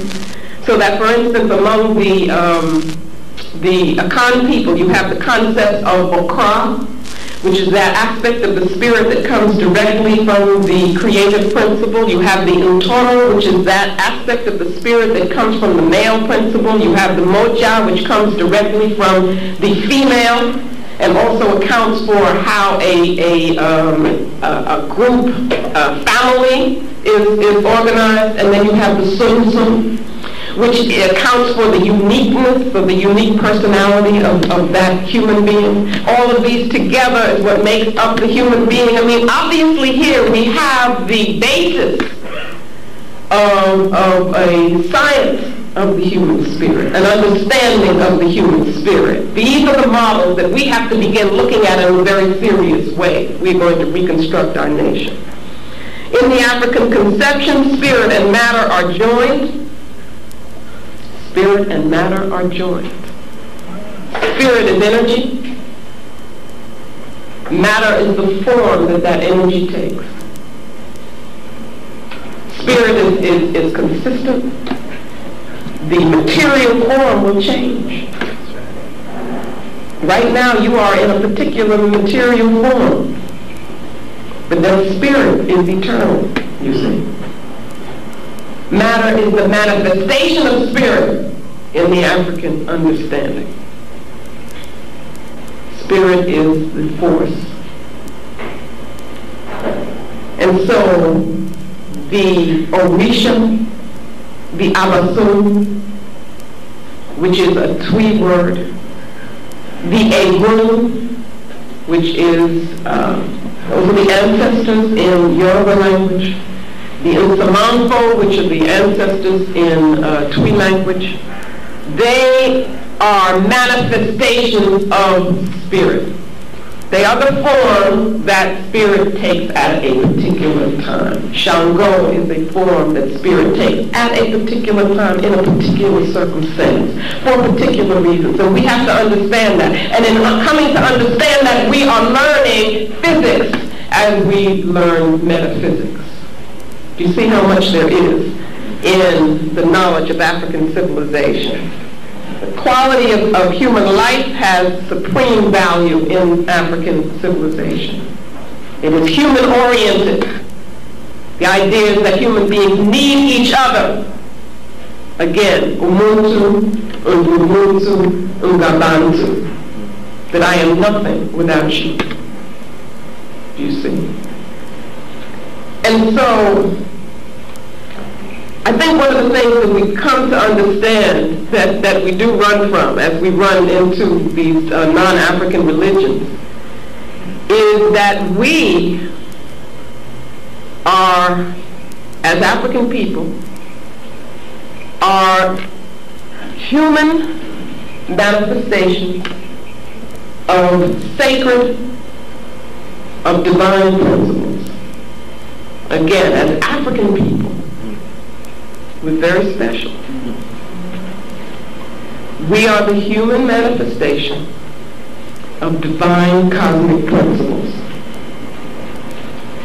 Now, we can't just pat ourselves on the back, say we're special, because with that comes tremendous responsibility. Yes, ma'am. We've been born African. We were chosen to be born African. And that made us the people of nature. We are the people of nature. And we have a responsibility to protect it, to create structures and lifestyles which reflect nature. One of the problems, let me first say that Diop, some of you have been reading Diop, one of the things that he understood was the protective function of culture. One of the problems is that we have not understood that. I'm going to repeat that. Diop calls culture a rampart which protects people. Okay? It gives them a sense of collectivity and helps to protect them from what he calls, at one point I think he talks about cultural assault, that we live in a time of cultural assault. We haven't understood that. Cultural aggression is what he says. We haven't understood that. That has been a weakness of the African worldview, I do believe. In other words, I'm not saying that we shouldn't look critically at the consciousness of our people and our ancestors, because there are things that we know now which should compel us to change. And I'm talking about the problem of African xenophilia. Okay? Europeans are xenophobic, meaning that they have a fear and therefore a hatred of strangers, of anything that's different. Africans are xenophilic. We have an openness, I call it cosmopolitanness, an openness to strangers, and we have an inability ready to recognize the enemy. Now, this comes from, I think, comes partly from the traditional worldview, but it also comes from what is contemporary African self-hatred on the one hand, and African materialism on the other. And therefore, we either give away our culture or we sell it. It's the most serious political mistake that we are making right now, in 1992. It is worse than it has ever been. And I'm referring to a lot of things, but I think the epitome of it for me is the fact that in Yoruba spiritual practice, organized Yoruba spiritual practice here, right here, in the greater New York area, you might call it, you have what I call wazungus. Okay, wazungu is a Kiswahili term for European. You have, this is a blasphemy. You have the people who are supposed to be most knowledgeable in our culture, our spiritual system, the Babalawo, the various priests and so forth. You have them initiating Europeans. Okay, now that's been going on for some time, so that what we have now is Europeans who are initiating us. And I'm very serious about that. Okay, I think that what we don't understand is that culture is a weapon. We also do not understand that our spiritual practices should be a source for African nation building. We've got to learn to use our spirituality politically. And that has been a weakness of us as a people. So that we think we can make the separation and say, when you question our brothers and sisters who are doing this and engaged in it and just letting anybody in anywhere where we can't go places, right? We can't go to their favorite places. They will tell you this is just religion. Doesn't have anything to do with politics. That's the biggest mistake that we have made. And I believe that these Europeans understand very well that the future kind of locus of our power will be in our spiritual conceptions. And so what they're doing is putting themselves in the way of us getting to them. And we have to hold accountable. Those of us who have the knowledge cannot sell it. And I'm saying specifically, they are selling it. Okay, we cannot allow that anymore. And I don't mean to just start, you start attacking this one and the other one, because it all comes from a lack of organization. It also comes from a lack of understanding that culture is a weapon. That culture is a rampart. That it is our culture that is our strength, so we cannot give that away. And nor can we sell it. You see? Because that's like giving it away. And so finally, I want to just end by reminding you of the definitions or the explanations of nation building. I think I'll just read that one more time. Nation building is the conscious and focused application of our people's collective resources, energies, and knowledge to the task of liberating and developing the psychic and physical space that we identify as ours. That's what nation building is. So it can take place wherever we are. Right. And that we see ourselves not as a small nation state, but as a world nation. And that is the building of the African world order. And I am putting forth to you today that we cannot do that without or until we involve ourselves in a cleansing process and cleanse ourselves of European concepts so that we can embrace the African worldview and use it as a foundation, as a paradigm for reconceptualization of the building of the African world nation, Asante Sana.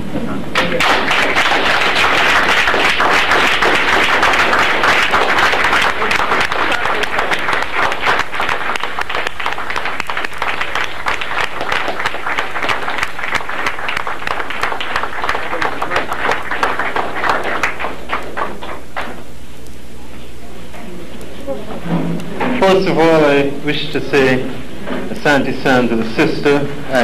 Last week when I told you not to miss the sister, now you understand why and how important and how significant was her contributions. Briefly, I just want to say I did shortchange her in her introduction, and as I told you, I just wanted to behave like a European and get to the lecture, because I know she had a lot to say. But in fairness to her, this sister has been a soldier, literally a soldier, for most of her life. She worked in the South during the Civil Rights era. She was down in the South working Trenches. deeply in the trenches, seriously, in the trenches, facing guns at the crackers. This sister, the same sister here, serious soldier. And I have to ask forgiveness for not giving the proper introduction, but she corrected that. The other thing is her book, Let the Circle Be Unbroken. Wonderful. If you do not have it, you must have it. You must get it. And I think I don't have to push. I don't have to be a promotion manager. I don't have to be a salesperson. You heard us, so now I know you'll get the book. Let the Circle Be Unbroken. She made mention of Ogun. Come here, Brother Zaid. It is true. This brother, that we got a sister from Cuba to do Ogun. Tell him about Gloria Rolando. Oh, from Cuba. Yeah, he brought the sister here. Well, those of you who were here when we had sister, the sister did the film Ogun. Okay, and she did it out of her own work and practice in that way, in the way. Okay, in revolutionary Cuba, where culture is alive and well and very central to that whole revolutionary Cuban personality that is so bold about without any compromise, even in the face of the New World Order. So well, she know the answer, so I didn't need to tell. Okay. The whole point was when the sister asked those of you who know about Ogun, it was important that a sister from Cuba came here. Did the work. Did the work. And you hear about Cuba being communist and atheistic? That's one of the things that kept that revolution going. That's right.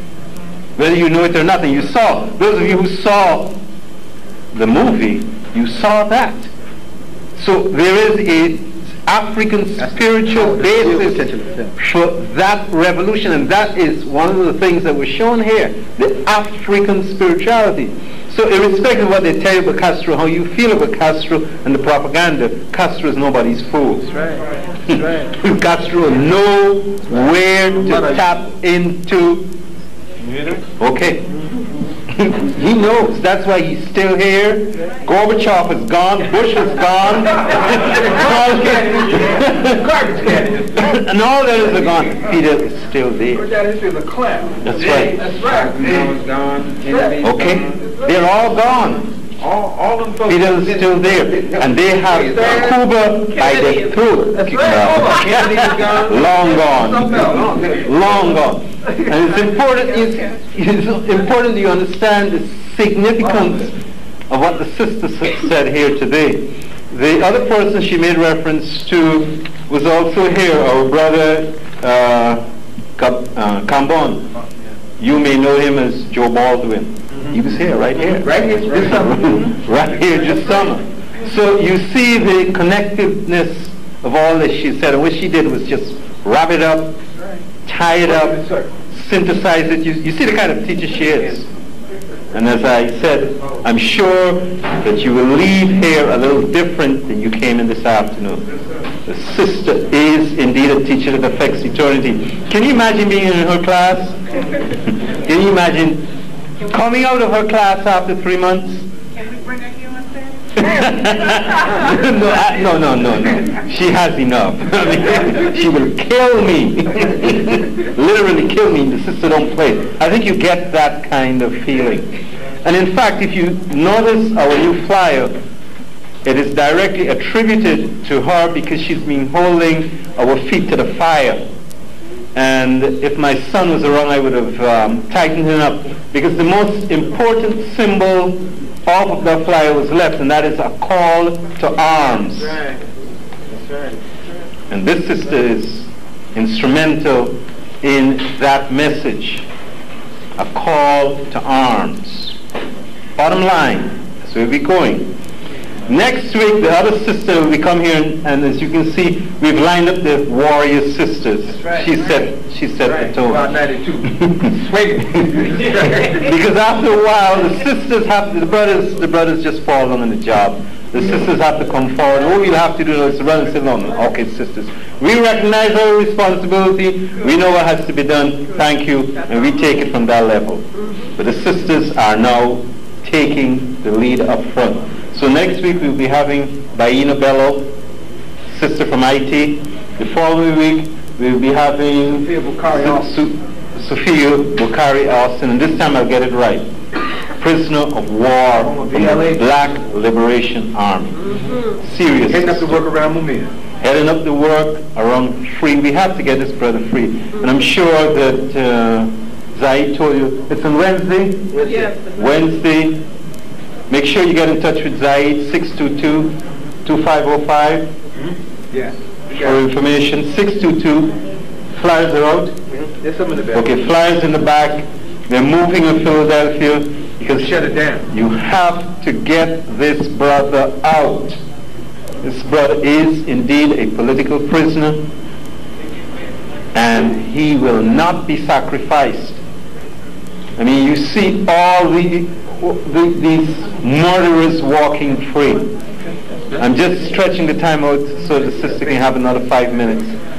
And what I didn't say before, I'll say now about the military intervention in Somalia for humanitarian reasons. Someone told me that doublespeak was over. If you've ever heard doublespeak, you just heard it. Get some new stuff. Seriously, military intervention for humanitarian purposes. And you know, when we talk about knowing our history, you have to understand that African people get caught up in this same death trap time after time. The Egyptians found themselves in this trick bag. Under the oppression of the Persians, they welcomed the Greeks in. The Greeks fought for them, and what happened? The Greeks ended up being their conquerors. You see it in history time and time again. The Coptics found themselves under Roman oppression. They invited the Arabs. The rest you know. That is as a result. That's why Egypt is part of the Arab family today. We do not want to do our own fighting and dying. Somalia is 99.9% Islamic, right? On Tuesday they had a meeting in Jeddah. 52 foreign ministers of Arab countries met in Jeddah. What did they discuss? They discussed the European Muslims in Bosnia. Not one word was said about Somalia, not one word. And Somalia is 99.9% Islamic. Race force. You have to understand it in the dynamic of that sister who worked in Saudi Arabia, came right here, Aisha Abdullah, and told you about the European control of Arabia. Right here. Right here, the sister told you she worked in Arabia. And she came back here shortly before Bush attacked Saddam Hussein. Now when you talk about African people dying, our brother Trogfin and some brothers took a whole group of doctors to Mozambique and Angola. And you have more Africans dying in Mozambique and Angola right now from starvation that we paid to kill. People like Scumvimbi and the Renamo murderers, $100 million. Right now you have over 300,000 children dying each year in Iraq. In Iraq, as a result of the bombing of the water supply and electric systems. They knocked it out. And Bush is telling you that he's going to send forces to Somalia for humanitarian intervention. What about Iraq? What about those Iraqi children that are dying from diseases? You don't hear anything about that. You don't hear anything about the children in Mozambique. You don't hear anything about the children in Angola, where our tax dollars were used to blow up innocent children going to school. In fact, Dr. Troutman brought some of these children right here and treated them at St. Michael's Hospital, right here. African children walking to school, and they would put landmines in the passage. What's that got to do with anything? And those children are dying from starvation, they're dying from lack of medical resources and medical treatment, all paid for by our tax dollars. And then Zion, I'm going to get to our favorite friend, Donald Payne. He threw us out of a meeting, right, Robert? Yes. Held a meeting in Essex County. We told him that we want him up front protesting the $100 million that was to have been given to Savimbi later in the week when Savimbi was here in 1991. Right there at Essex County College. Threw us out of the meeting. Because he was on the subcommittee discussing African affairs. That's right. Still is. That's right. So he comes back, he visited Somalia, comes back and sits down with ministers. Which means that we have to, accountability, that's what I'm getting at. We have to get someone who is going to run in this 10th congressional district to send him a notice, because he is not going to sit in that Congress for another 40 years like Rodino. It's not going to happen. That's his frame of reference. It's not going to happen.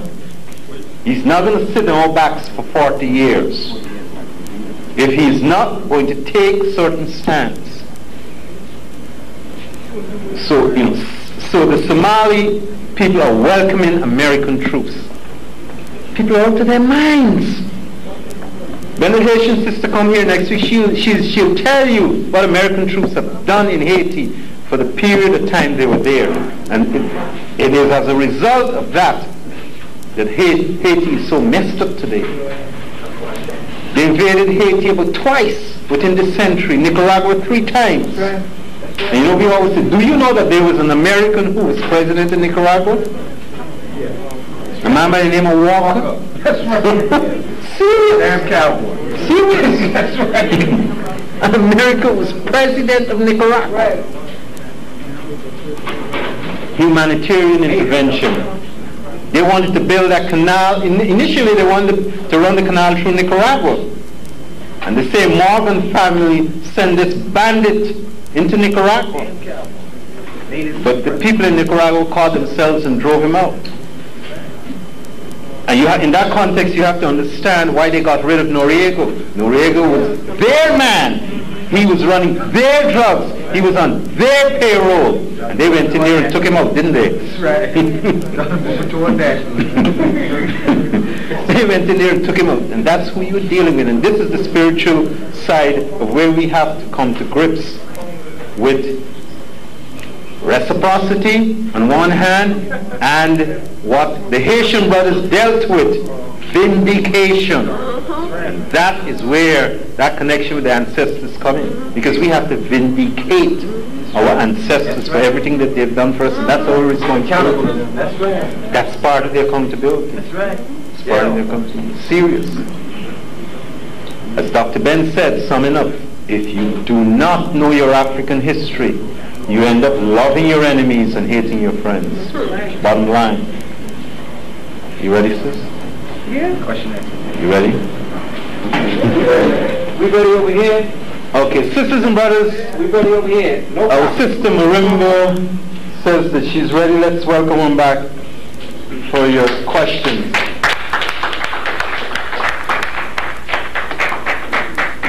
Wait a minute. Now, I ain't that many people here. Okay, 2 is on. Go ahead. What's up, sister?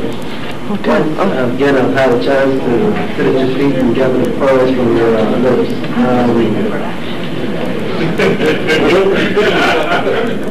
Is it on? Is it on? I'm talking? Okay. Yeah, you go. Once again, I agree with a lot of what you said. I think I need further education concerning this.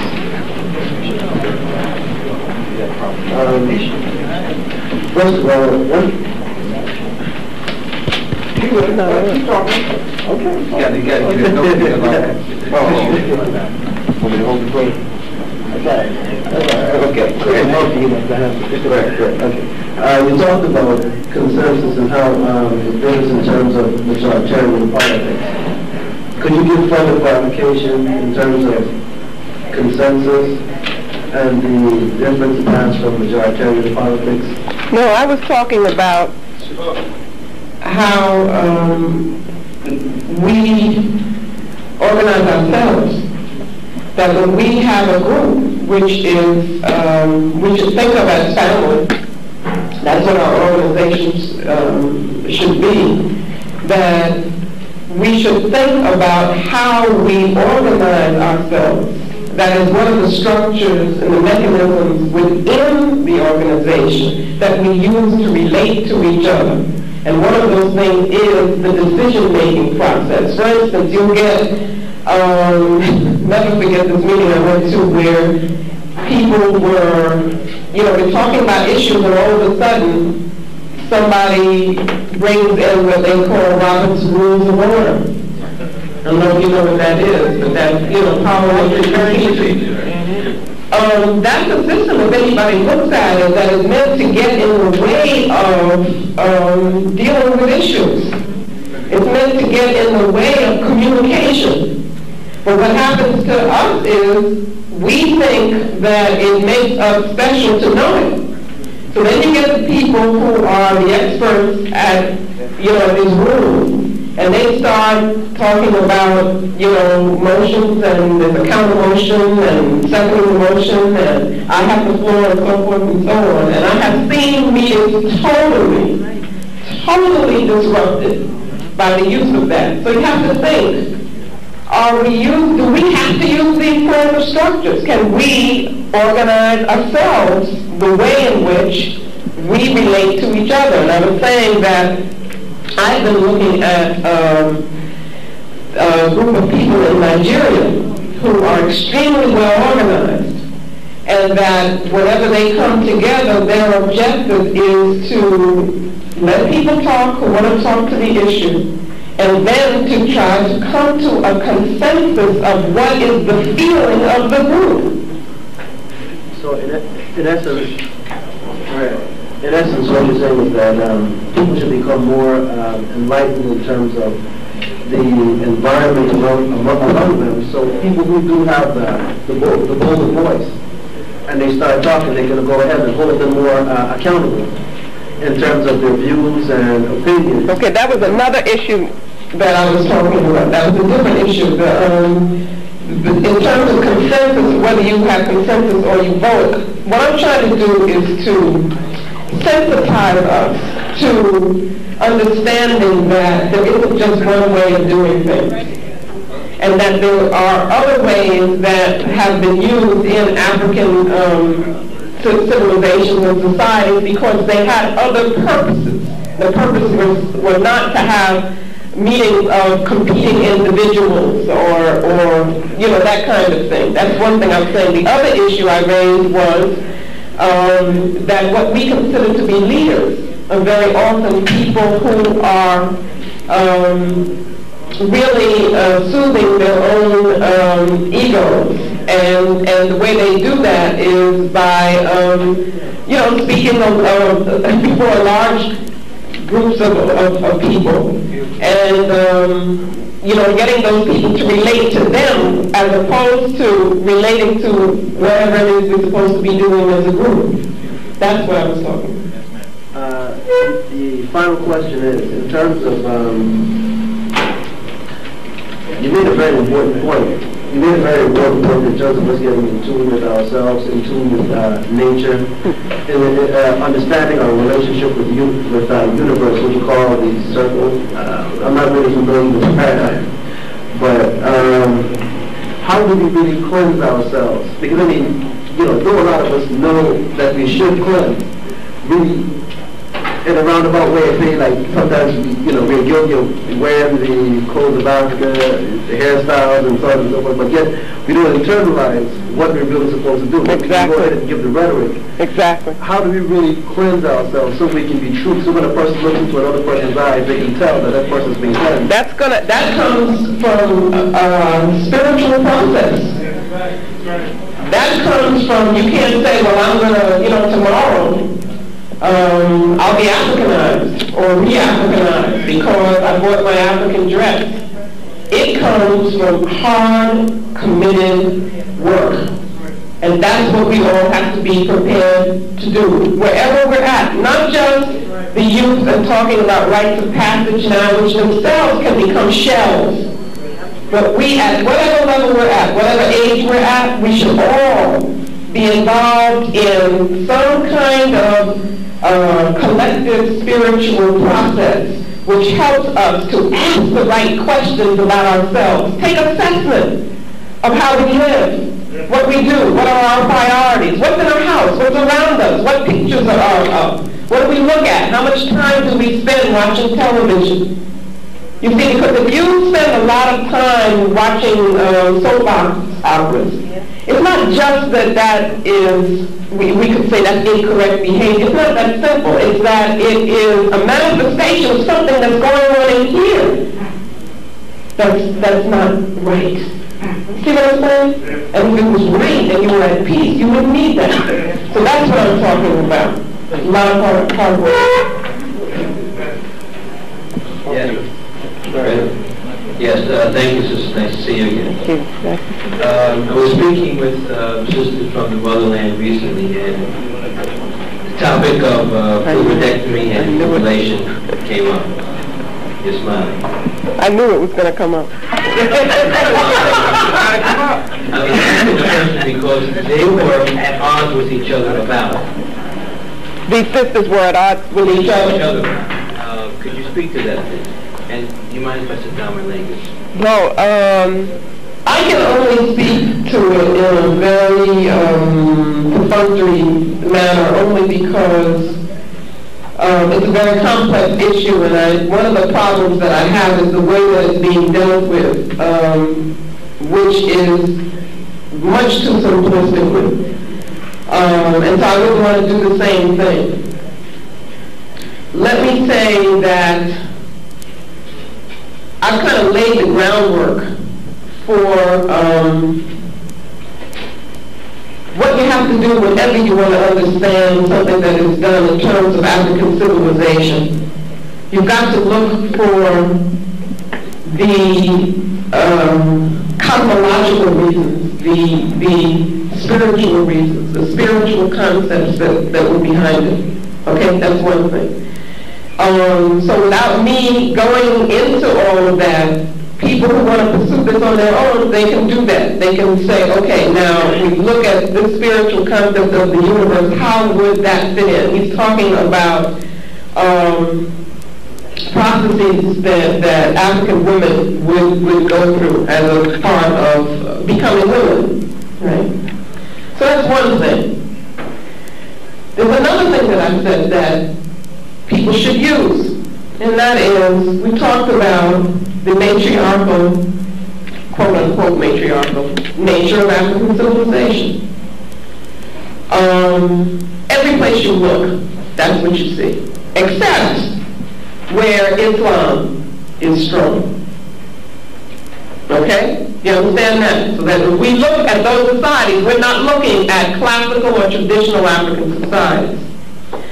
Now that means that women become extremely important. Women are not dependent in the sense of that they are these beings who just kind of sit around and wait for everybody else to, wait for men to do something for them.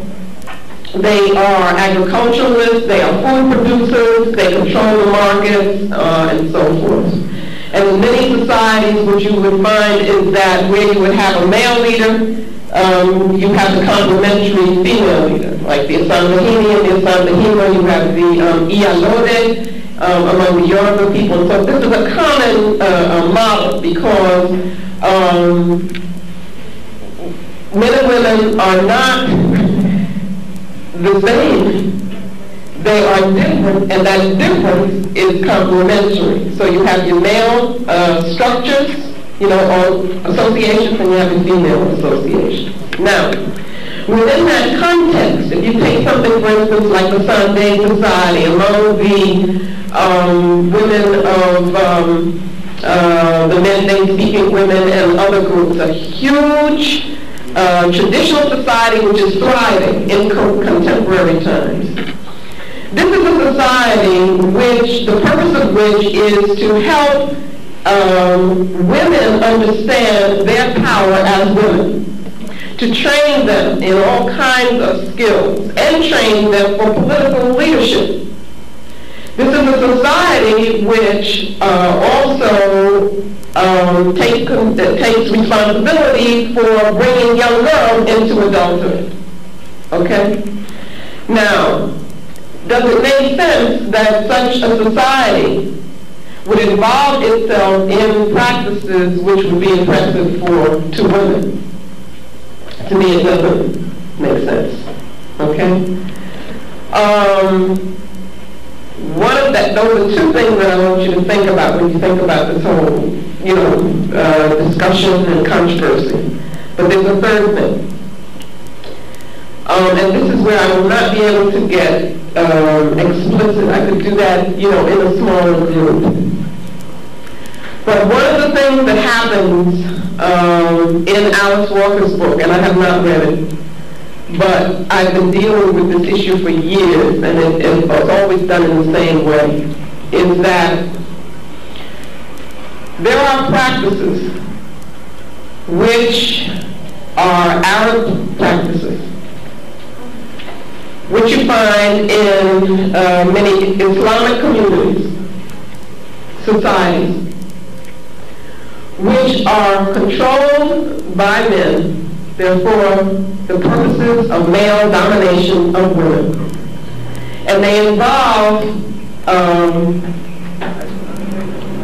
what I would call mutilating, physically impairing, actually, the bodies of young girls for the purposes of control of their bodies by men. These things are done in the middle of the night. Very young children have no understanding of what's going on individually, and they're done under the control of men. So you have to think what that means psychologically. As well as physically, it is horrendous. Now, what Walker does and others do is they put together those practices, which I consider to be non-African, with traditional African practices, which are not at all the same, okay? Which are controlled by the women, which are done as part of a period of transformation and growth, in which young girls become very proud of the fact that they have gone through this process and so forth, because the process is, in a context. It is not just, that's only one kind of physical manifestation of it. What is also happening at the same time is they are growing spiritually, culturally, and they are being praised and valued by the society. And they are being nurtured to become organizers and leaders and strong women in their society. You have to understand the inconsistency of saying that you are training these powerful women, and at the same time you would be doing something which is, detrimental to them. You also have to understand that one is female controlled, and the other is male-controlled. One is traditionally and classically African. The other is Arab and Islamic.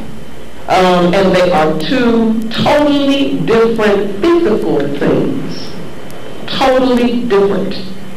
And what I object to is the following. I am not making judgment and saying that the traditional African practices should be continued if the women in Africa say that it shouldn't or whatever. And I don't think that that's happening. You see, I'm not making a judgment on that. What I'm doing is putting it in the proper context, because that I can do. Okay? I believe that, first of all, I think one of the most damaging things that has happened to us, and really is a movement away from self, is people who consider themselves to be black feminists.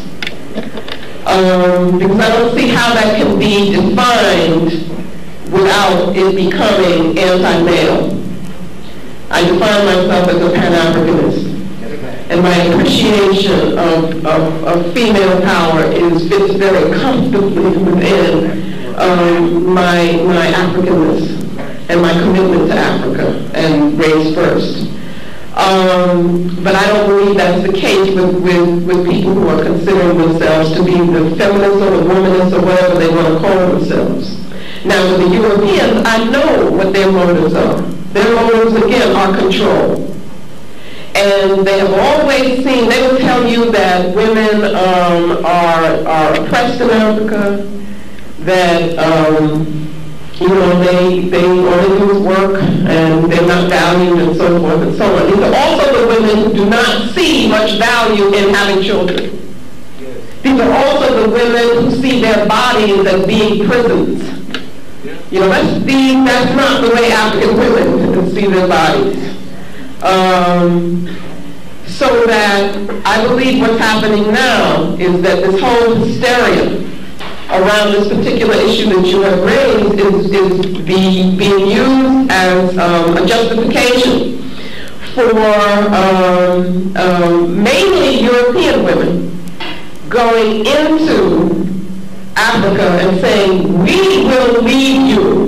We will show you the way to be with us. And there's a lot of confusion that's happening because you get African women talking about, oh, I want to be liberated. And to be liberated is to become European. You see? So that's what I think is happening. And I just heard about a group up at Riverside Church. It's based in Riverside Church. And these are European women who are organizing themselves to literally go into Africa and to save African women. Now, you know what happens when Europeans, it's the same kind of thing with Bush. I mean, we got to ask ourselves, why would they be going there? You see, and let me say something else, too, because I'm in a situation to really know this. Everybody needs us. These various movements need us. Europeans need us. The feminists need African women for their life. They recognize the power that is in us. And so you see them everywhere talking about feminism as though it included us in it. They want to, at Hunter College, I have to fight to teach courses about African women from an African perspective. Because they want that to be within, quote-unquote, women's studies. Women's studies has clearly, and certainly, I don't know about other places, but at Hunter I can tell you has an anti-male focus.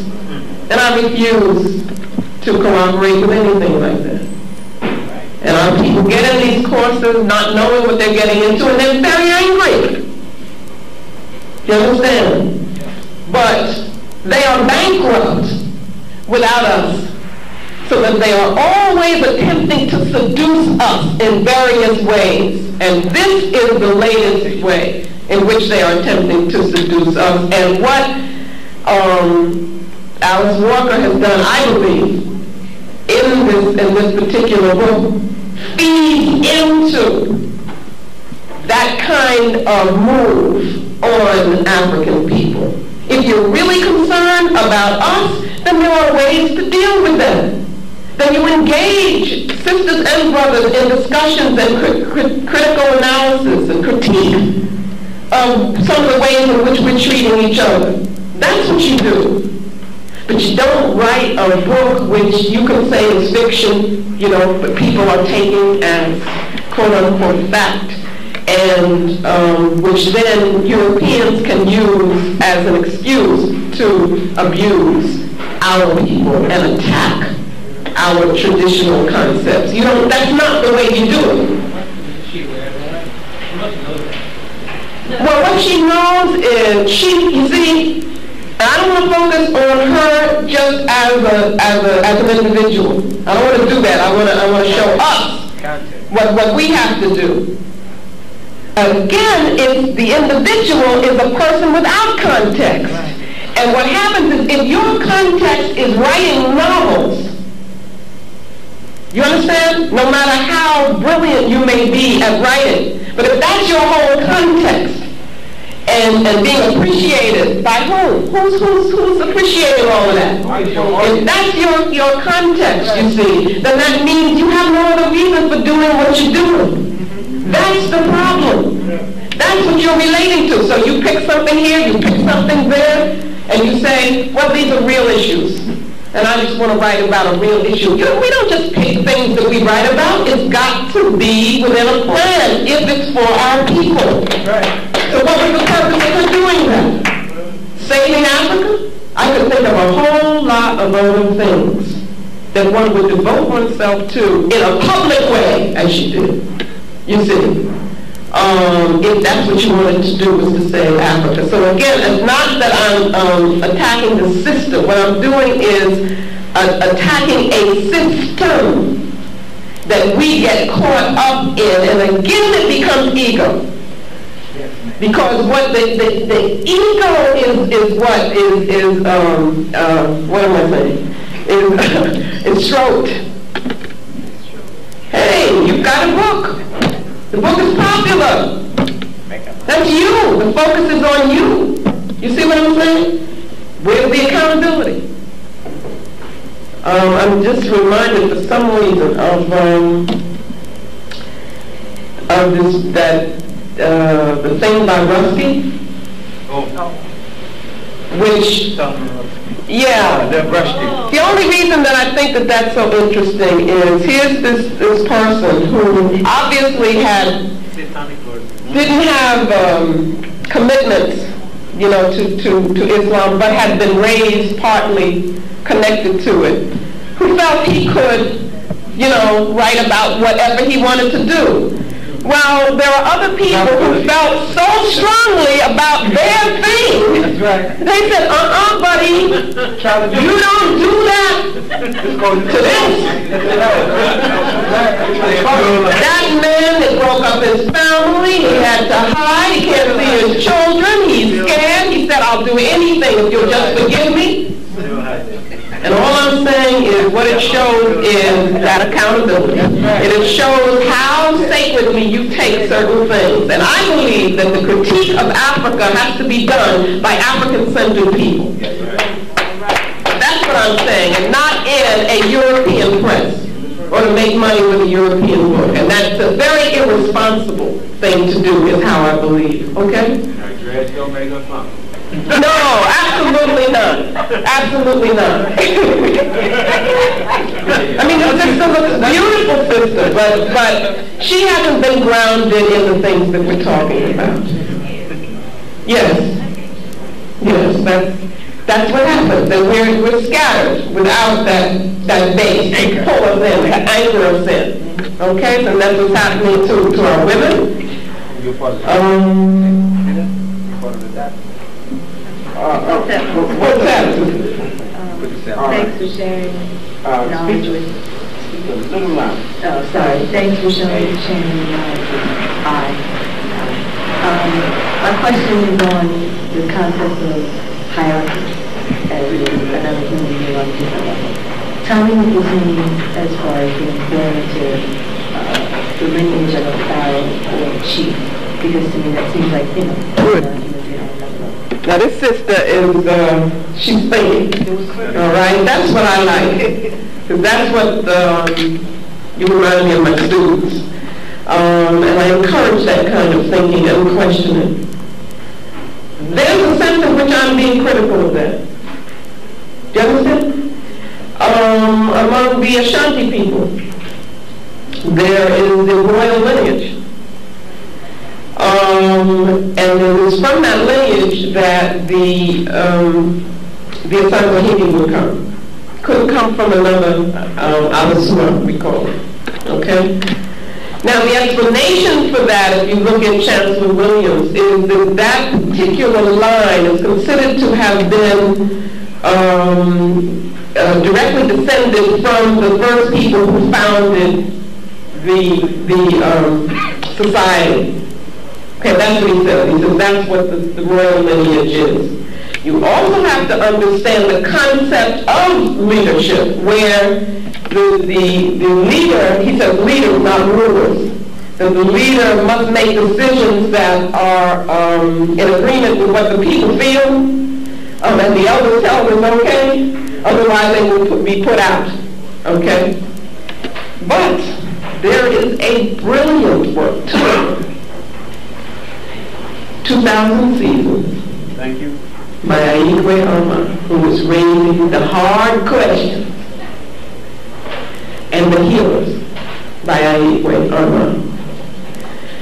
And he's saying that what happened to us, and he's not talking about Europeans yet, is that we forgot the meaning of the way, so that what you got were people put in those positions who were not whole, and who used them to have control over the people, and Didi calls them parasites. Okay, and then once you do that, you don't have reciprocity, you don't have the way. Then it's the hierarchy, meaning I control you. In the healers, he raises some very deep questions about, well, let me say how I feel. I don't feel as African people that we should make distinctions between ourselves that say that that group is lesser than this group. That's what I believe. And so what I'm saying is that if we are to reconstruct now, that we would all be bound. That we would not have one line of people who is seen to be in the position of being leadership, and other people have, lesser roles that they are to play. So, don't get me wrong. Yeah. Don't get me wrong, I'm not siding with Europeans at all. But from that, can you say that the idea of hierarchy is exclusively European? Good question. Very good question. No, in a sense you're right. Of course there's probably differences in terms of how there is a difference in the concept. But you have two hierarchies, but it was what one was, the role that one played and the role that the other played, very different things. For instance, if we even look at chemists, as I understand it, the pharaoh participated in the work groups that were building the pyramids. Had a period of time when in fact he had to devote to that as well, and was seen as a servant of the people. So that in one sense you could say it's a hierarchy if you're looking from outside in. You see what I'm saying? But if you understood what was the philosophy of the civilization, then it wasn't hierarchy. It was that this one has this role, this one has that, and so forth and so on. You see what I'm saying? But where the European comes in, or even not the European, but where the problem comes in is when we move away from the way, when we move away from the spirit of the organization, then the hierarchy, it becomes a hierarchy, and it becomes exploitative, you see, of others. Okay? But I think it's an excellent question because we can't just focus on, and that's what Armand does. Armand says that we need to look at what were some weaknesses before the European came that then allowed the European to be able to use them, you see, for our exploitation and oppression. That's what we need to look at. Has a very interesting discussion of the relationship between men and women. Okay, thank you so much, sister. What's your name? Okay.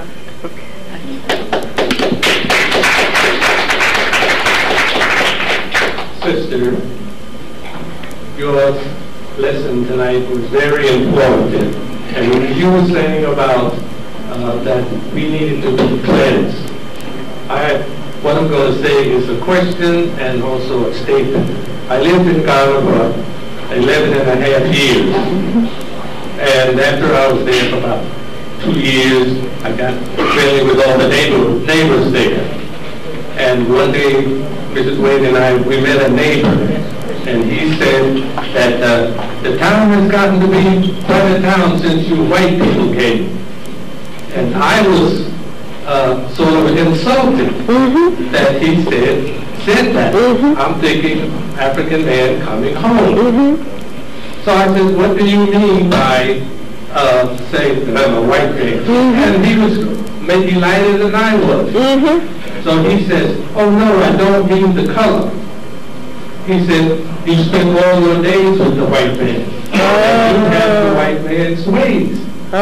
He says you talk his language, you read his books, you eat his food. He said you drink tea, you eat coffee, you eat cornmeal, cornflakes in the morning, and bacon and eggs. That's white man food. He said I eat Gary in the morning. So he says you have so many ways of the white man, so that makes you a white man. And then I thought of it, and I said, you know, he's right. He's right. So now, the way I see it now, we black people here in America, if we want to be African, you know, we got to share a lot of our European ways.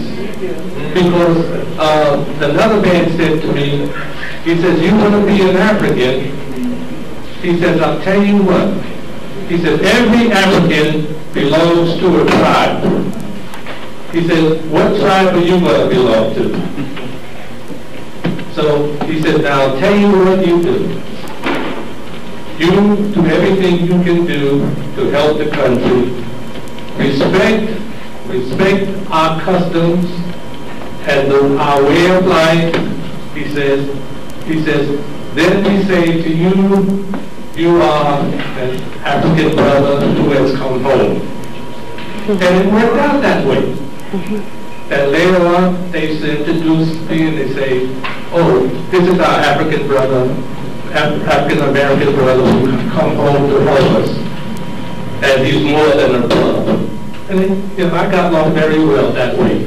Is that what you meant when you were saying about we have to do some cleansing? Yeah, I mean, the African Americans here have to do some cleansing. Yeah, that's partly what I meant. I think that I have great difficulty with the term African American. Okay, because I think that it sets up a contradiction in the mind, and kind of sets us against ourselves as we don't need to be. I think that the African from the continent who was saying to you that you were a white man, meaning that you had taken on all these ways, was probably partly saying it because he wanted you to be that, in the sense that he might have wanted to be that himself. So that he was looking at those things as being positive. Because you couldn't be European. Now, I don't care what you took on, what you tried to be.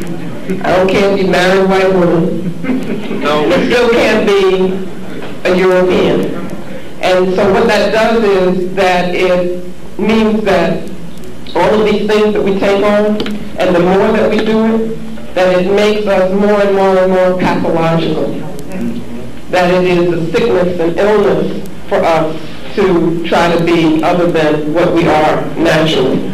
So what I'm talking about when I talk about the cleansing is also a healing process of coming back to ourselves. It's a recentering. You see, if you don't have a center, then you have no basis for making judgments or decisions.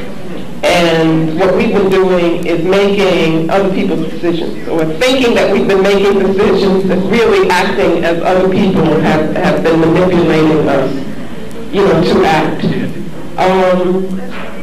Also problematical in terms of we will have to get our brothers and sisters from the continent to understand this whole